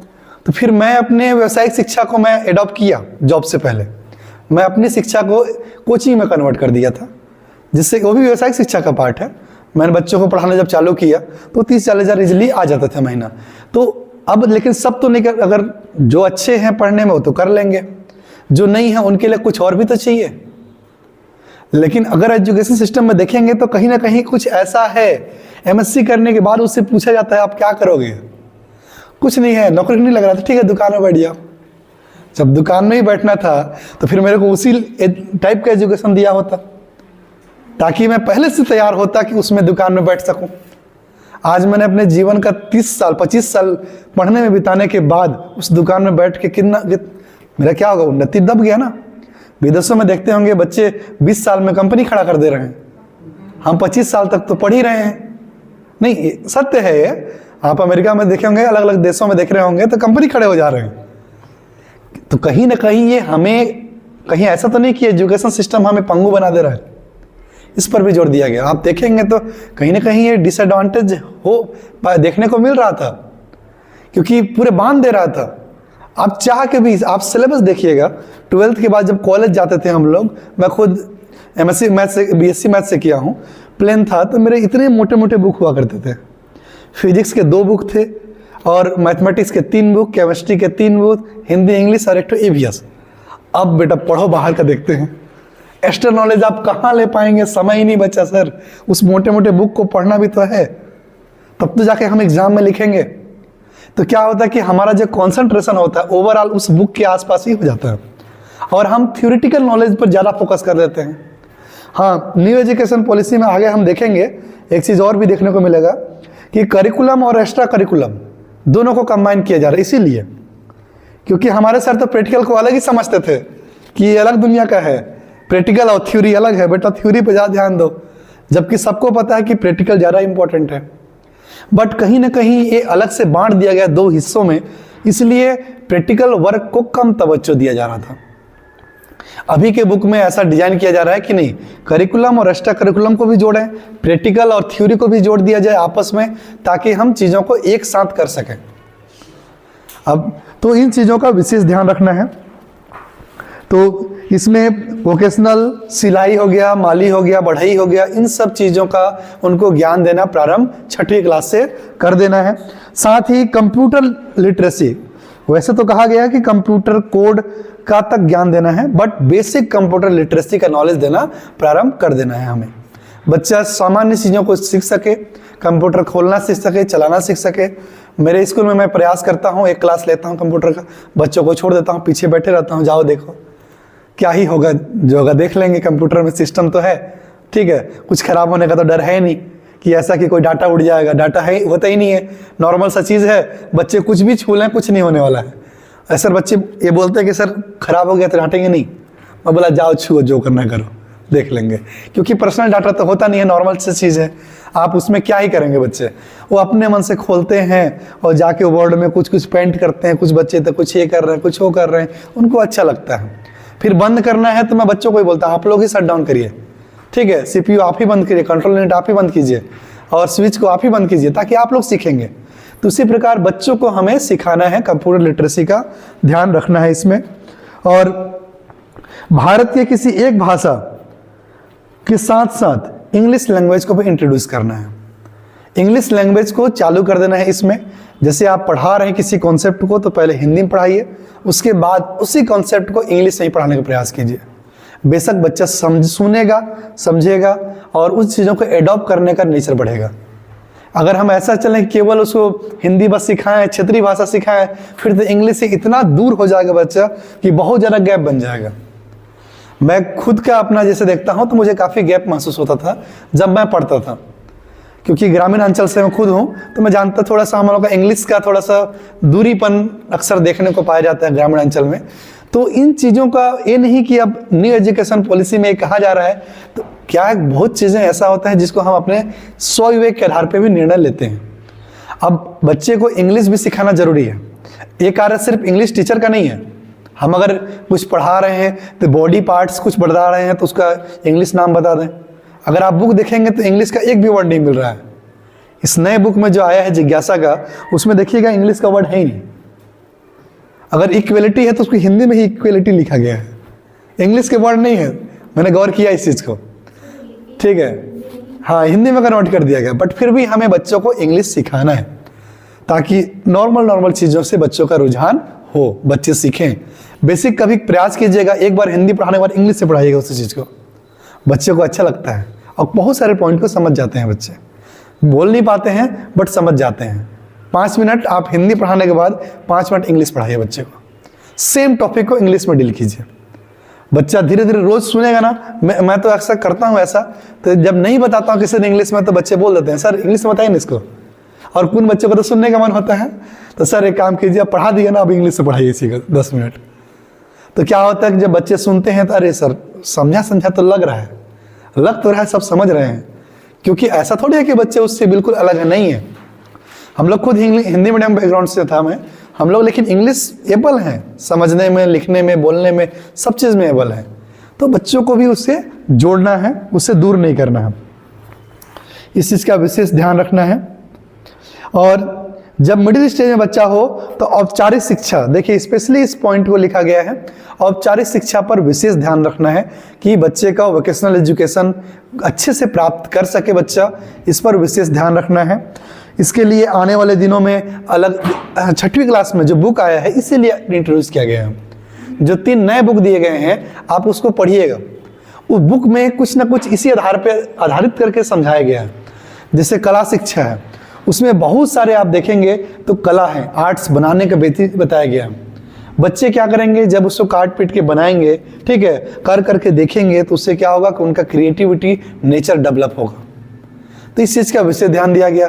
योग शिक्षा, योग के साथ जोड़ा गया है बच्चों को। योग के साथ कैसे चीज़ों को एडॉप्ट कर सकें। क्या है कि न्यू एजुकेशन पॉलिसी ये भी कहता है कि हमें बच्चों को ऐसे पढ़ाना है कि भारतीय होने का गर्व भी महसूस करें।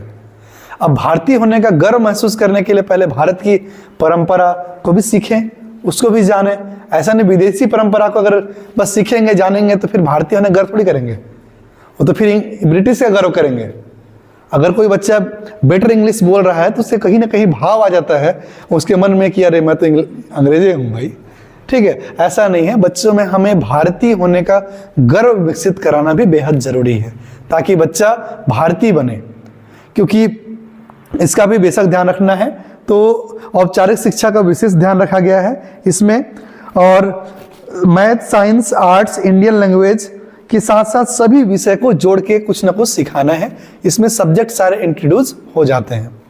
जैसे अगर हम विज्ञान पढ़ाते हैं, विज्ञान पढ़ाते हैं तो उसमें बहुत सारा ऐसा कुछ आता है, दूसरे सब्जेक्ट का आता है, तो हम दूसरे टीचर को ना ढूंढने जाएं, हम अपने ही सब्जेक्ट में उस विषय को थोड़ा और एक्सपैंड करके बता दें। जैसे कि कुछ ज्योग्राफी का कोई पार्ट आ गया, कुछ किसी देश का नाम आ गया, तो हम ऐसे बता सकते हैं कि अगर वो हमारे बुक से रिलेटेड है तो हम उससे कुछ और जानकारियाँ दूसरे सब्जेक्ट का है, लेकिन वो जानकारी हम अपने सब्जेक्ट में भी दे सकते हैं, है ना।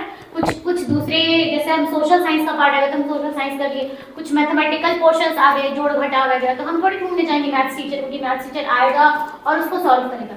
हम उस चीज़ को भी हम अपने सब्जेक्ट में भी उसको क्या करें, बताएं कि सामान्य सा जोड़ घटाव है, ये फॉर्मूला लगा के हम इस तरीके से इसको हल कर सकते हैं, है ना। इस तरीके से दूसरे विषय का ज्ञान, मतलब दूसरे विषय को भी अपने सब्जेक्ट के साथ जोड़कर उसको क्या करना है, बताना है।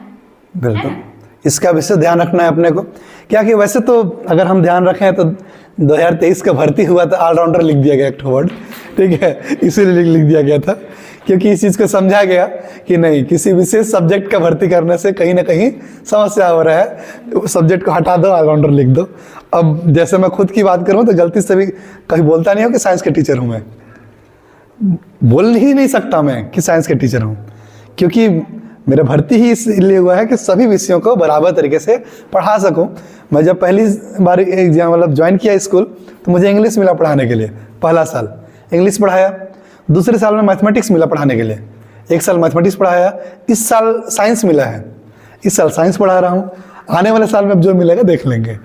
तो मैं कभी ना नहीं बोलता, ठीक है, इसलिए नहीं बोलता क्योंकि हमें क्या है, हर विषय को सीखना भी है और सिखाना भी है। तो ऐसे सब्जेक्ट वाइज डिवाइड कर देना सही नहीं होता। वैसे आप सब्जेक्ट वाइज तो आने वाले दिन में कोई बचेगा ही नहीं, आने वाले भविष्य में आप किस सब्जेक्ट के हैं इसका आपका मतलब पहचान खत्म होने वाला है। थोड़ी देर बाद उसको बात करेंगे। आप किसी खास विषय के रहेंगे ही नहीं कभी। तो एक और चीज में जोड़ना चाहूँगी, जैसे हम अपने विज्ञान को आर्ट के साथ भी जोड़ सकते हैं। जैसे हमारे स्कूलों में भी कुछ महीने पहले हम इंस्पायर अवार्ड भरे थे ना, तो उसमें हमने क्या किया, बच्चों की क्रिएटिविटी को ही देखा कि उसका जो कॉन्सेप्ट है वो नया हो, कुछ नयापन लाने के लिए। मतलब उसमें क्या है, वो नया जब सोचा तो वो अपना माइंड लगाया, वो डाइवर्स, उसका जो थिंकिंग है वो बहुत डाइवर्स हुआ, तब जब कोई नया कॉन्सेप्ट आया उससे वो एक नया मॉडल तैयार कर लिया। तो वो मॉडल भी क्या, एक रचना ही है, वो भी एक कला ही है। तो हमने विज्ञान को कला के साथ जोड़ दिया। तो इस तरीके से हम कला को भी हम अलग अलग विषयों के साथ जोड़ सकते हैं। तो जैसे मैंने विज्ञान का एग्जाम्पल लिया, हम विज्ञान का ही प्रशिक्षण है तो मैंने विज्ञान का ही एग्जाम्पल लिया। विज्ञान को हम अलग अलग क्रिएटिविटी के साथ जोड़ सकते हैं। जैसे हम कुछ मॉडल भी बनाते हैं, क्योंकि इंस्पायर अवार्ड वाला तो था ही, हम अपने कक्षा में भी जब पढ़ाते हैं TLM वगैरह बना कर भी हम बच्चों को बता सकते हैं, या बच्चों को ही ग्रुप में बांट कर उनको कोई किसी चीज़ को बनाने के लिए हम दे दें आइडिया, वो खुद लगाएं अपने से बनाकर कैसा। तो हर बच्चे का अलग अलग सोचने की क्षमता है, हर अलग अलग तरीके से वो सोचकर एक नया तरीके का मॉडल बना लेगा। जरूरी नहीं जो बैच हमारे इस वर्ष है वो वही बच्चे अगले वर्ष नहीं होंगे, नए बच्चे आएंगे, नए बच्चे को हम सेम टास्क देंगे, लेकिन उनका सोचने का तरीका अलग, उनका बनाने का तरीका अलग। तो इस तरीके से क्या होगा, उनमें सोचने की क्षमता अलग अलग रचनात्मक तरीके से भी क्या करेंगे, अपने मॉडल्स को बनाएंगे, है ना। तो इस तरीके से भी हम एक उसमें कला का भी विकास हो रहा है, वो उसमें विज्ञान भी सीख ले रहा है ना। तो इस तरीके से हम क्या कर सकते हैं कि अलग अलग सब्जेक्ट्स एक ही तरीके से क्या करेंगे, काम करेंगे। नेक्स्ट। बिल्कुल सही बोला हमने। इसके पश्चात जब बच्चा आपका सेकेंडरी स्टेज में जाएगा 9वीं से 12वीं तक, उस समय उसका एज होगा 14 से 18 साल का स्टेज।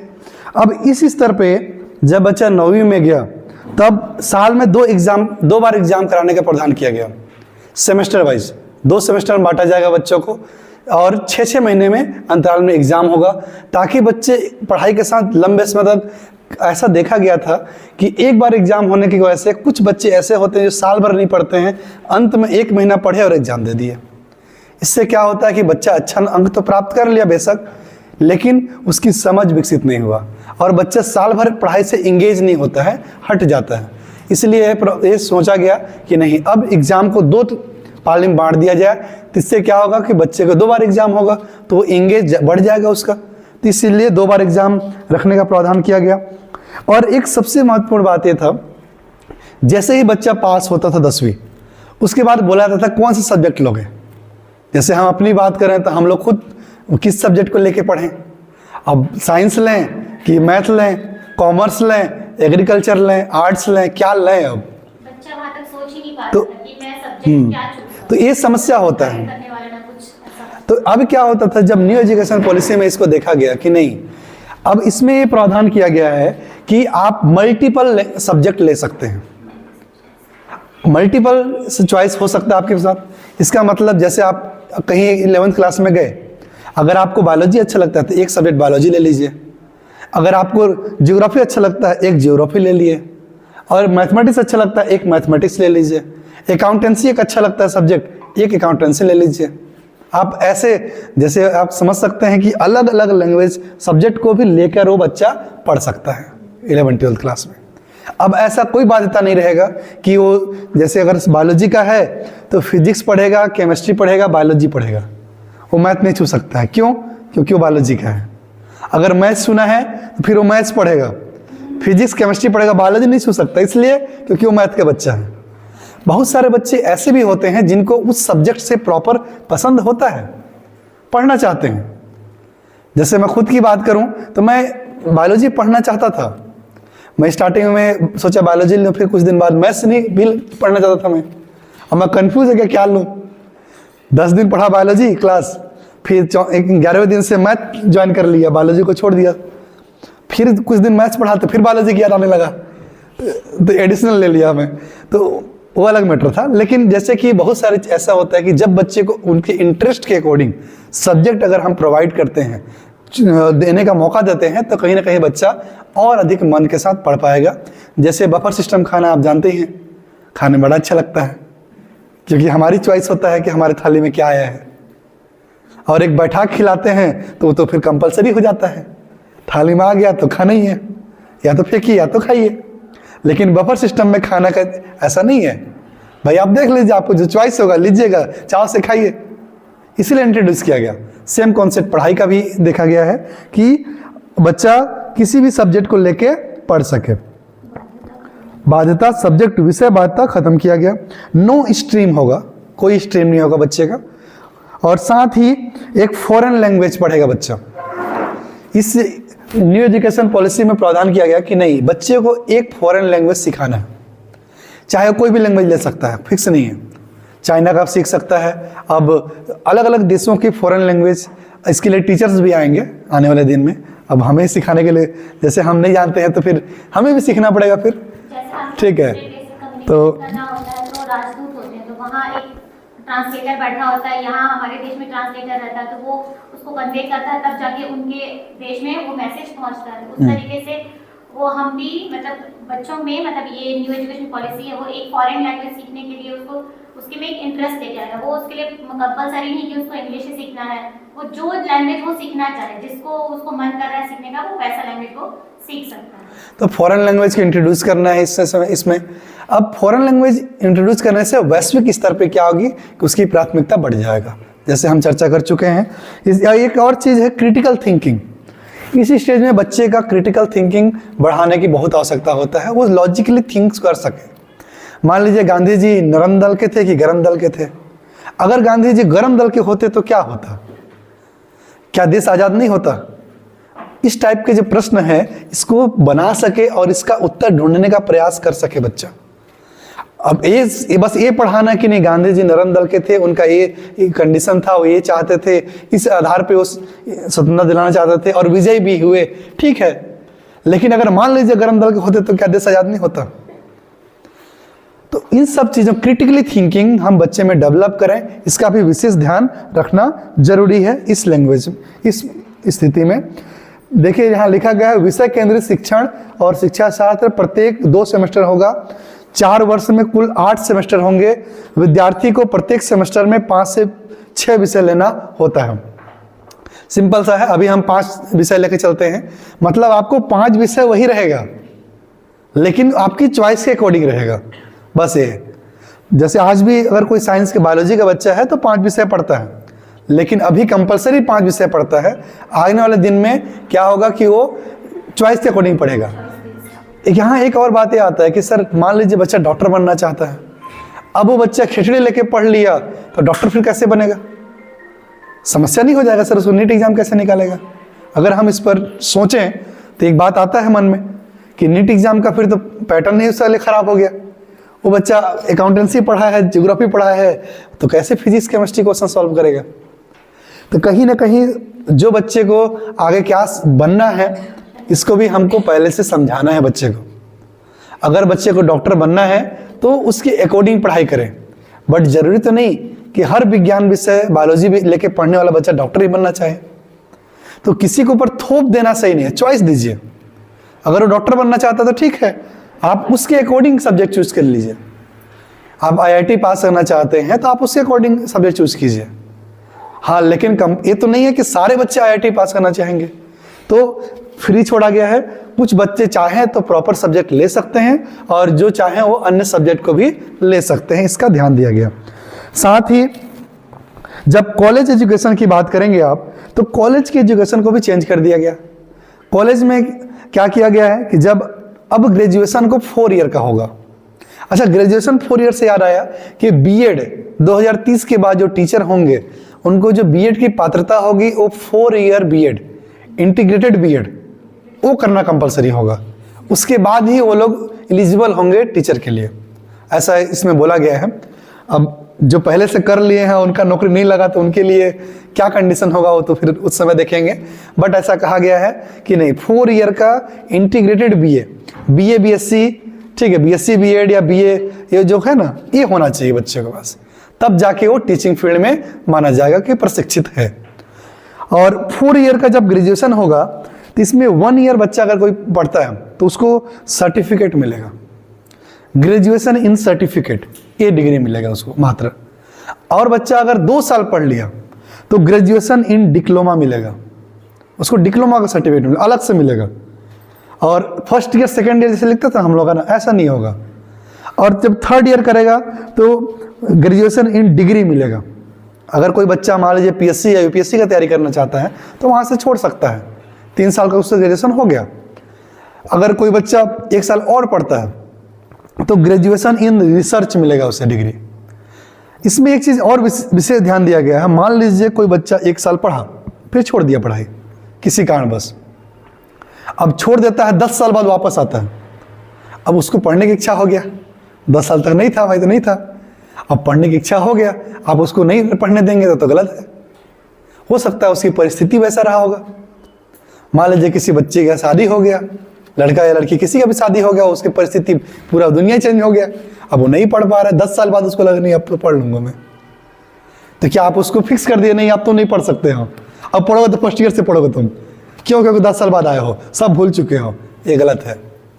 इसमें री एंट्री और री एग्जिट का ऑप्शन दिया गया है।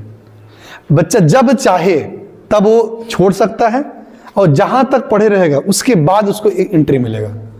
2 साल में पढ़ा मान लीजिए, उसके पास डिप्लोमा का सर्टिफिकेट है, 10 साल बाद वापस आता है तो 3rd ईयर पढ़ेगा तो 2 साल तक उसका वैलिड रहेगा।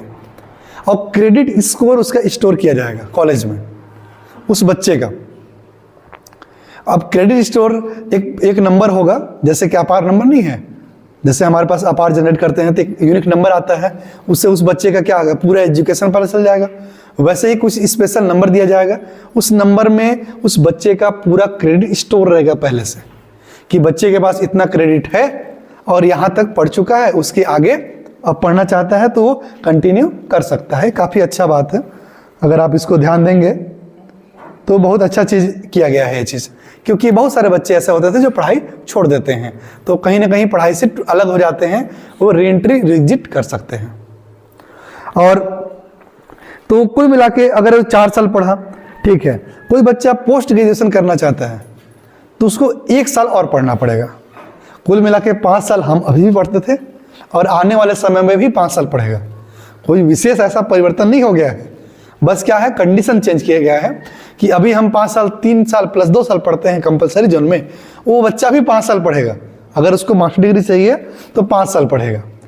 अब यहाँ एक समझ, जैसे एक सोचने वाली बात है कि 2 साल पढ़ा बच्चा और ग्रेजुएशन इन डिप्लोमा का सर्टिफिकेट मिल गया, अब बच्चा बीए वाला है कि बीएससी वाला है क्या पता, उसमें तो लिखा ही नहीं रहेगा कि आपने बीए से किया है या बीएससी से किया है।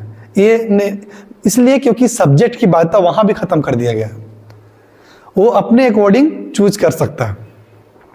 तो इसीलिए सर्टिफिकेट में भी ये चीज मेंशन नहीं किया होगा कि किस सब्जेक्ट का है, तो बीए बीकॉम बीएससी वाला जो कॉन्सेप्ट था अब खत्म हो जाएगा। मतलब आप ये नहीं बोल सकते कि मैं मैथमेटिक्स वाला हूं तो मैथ पढ़ाऊंगा, कहाँ से मैथमेटिक्स वाले हैं, आने वाले दिन में तो आप किसी के नहीं रहे, आप एक नॉर्मल सा रहे जिसमें सारे बच्चे इक्वल हो जाएंगे। तो ऐसा प्रावधान किया जा रहा है, ये काफ़ी वैसे बोलेंगे तो काफ़ी अच्छा होने वाला है। अगर और इसमें भी है कि सिलेबस को बहुत कम किया कॉलेज का सिलेबस बहुत कम हो गया है।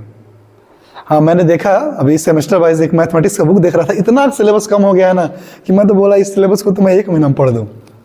हम लोग थे तो इतना बड़ा सिलेबस था, तो फिर मैंने और जब बात किया स्टूडेंट लॉ से तो बोले कि सर हमारे पास ऑप्शन भी है, हम लोग ले सकते हैं अलग अलग।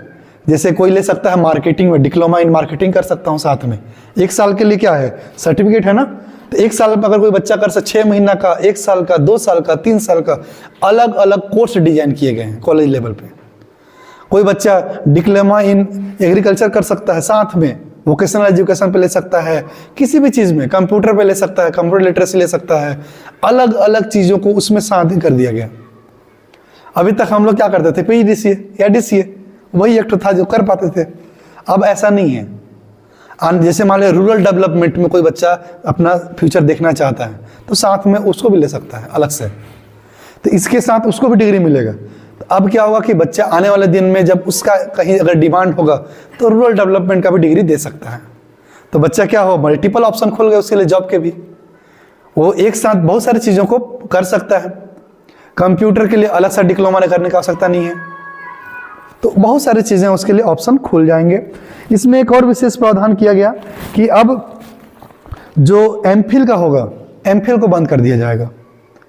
ठीक है, MPhil बंद होगा कि अब PhD कंटिन्यू रहेगा।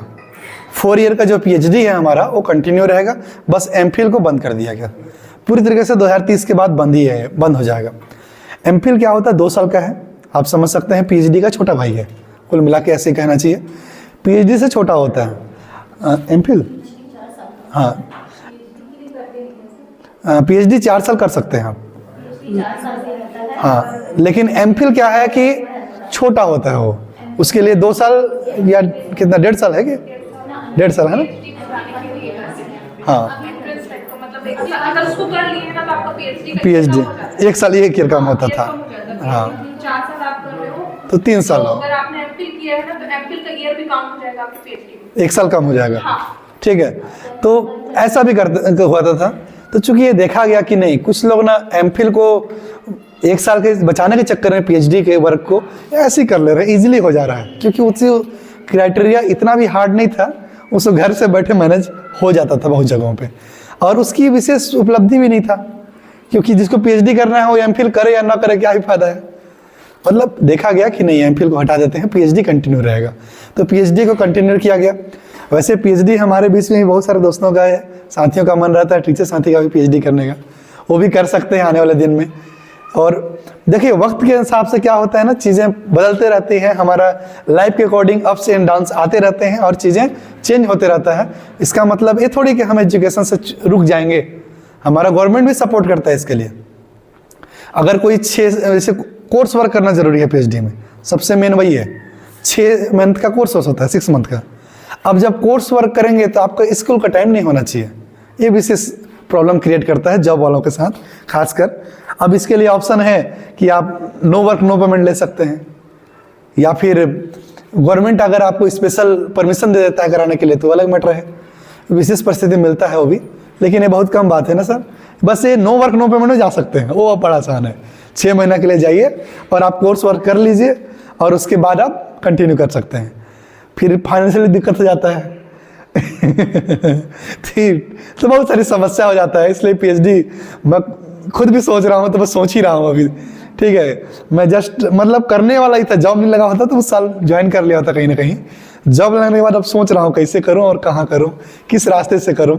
ठीक है, तो वो तो बदलते रहता है, बट ऐसा नहीं है, हम कभी भी कर सकते हैं। PhD भी 4 ईयर का है। तो इस प्रकार से आप देखेंगे तो ये इसको बांटा गया है एजुकेशन को इस पूरे अवस्थाओं में। और कुछ अपना कोई राय देना चाहता है तो उसका दे सकता है इसमें, क्योंकि ये मेन था सिस्टम चेंज होने का। कॉलेज स्कूल एजुकेशन से लेकर कॉलेज तक बच्चों को ध्यान दिया जाएगा, 3 साल से लेकर पूरे कॉलेज तक की बात यहाँ तक था। इसी में सर किसी का कोई सुझाव हो या टिप्पणी हो, क्योंकि चर्चा होना जरूरी है।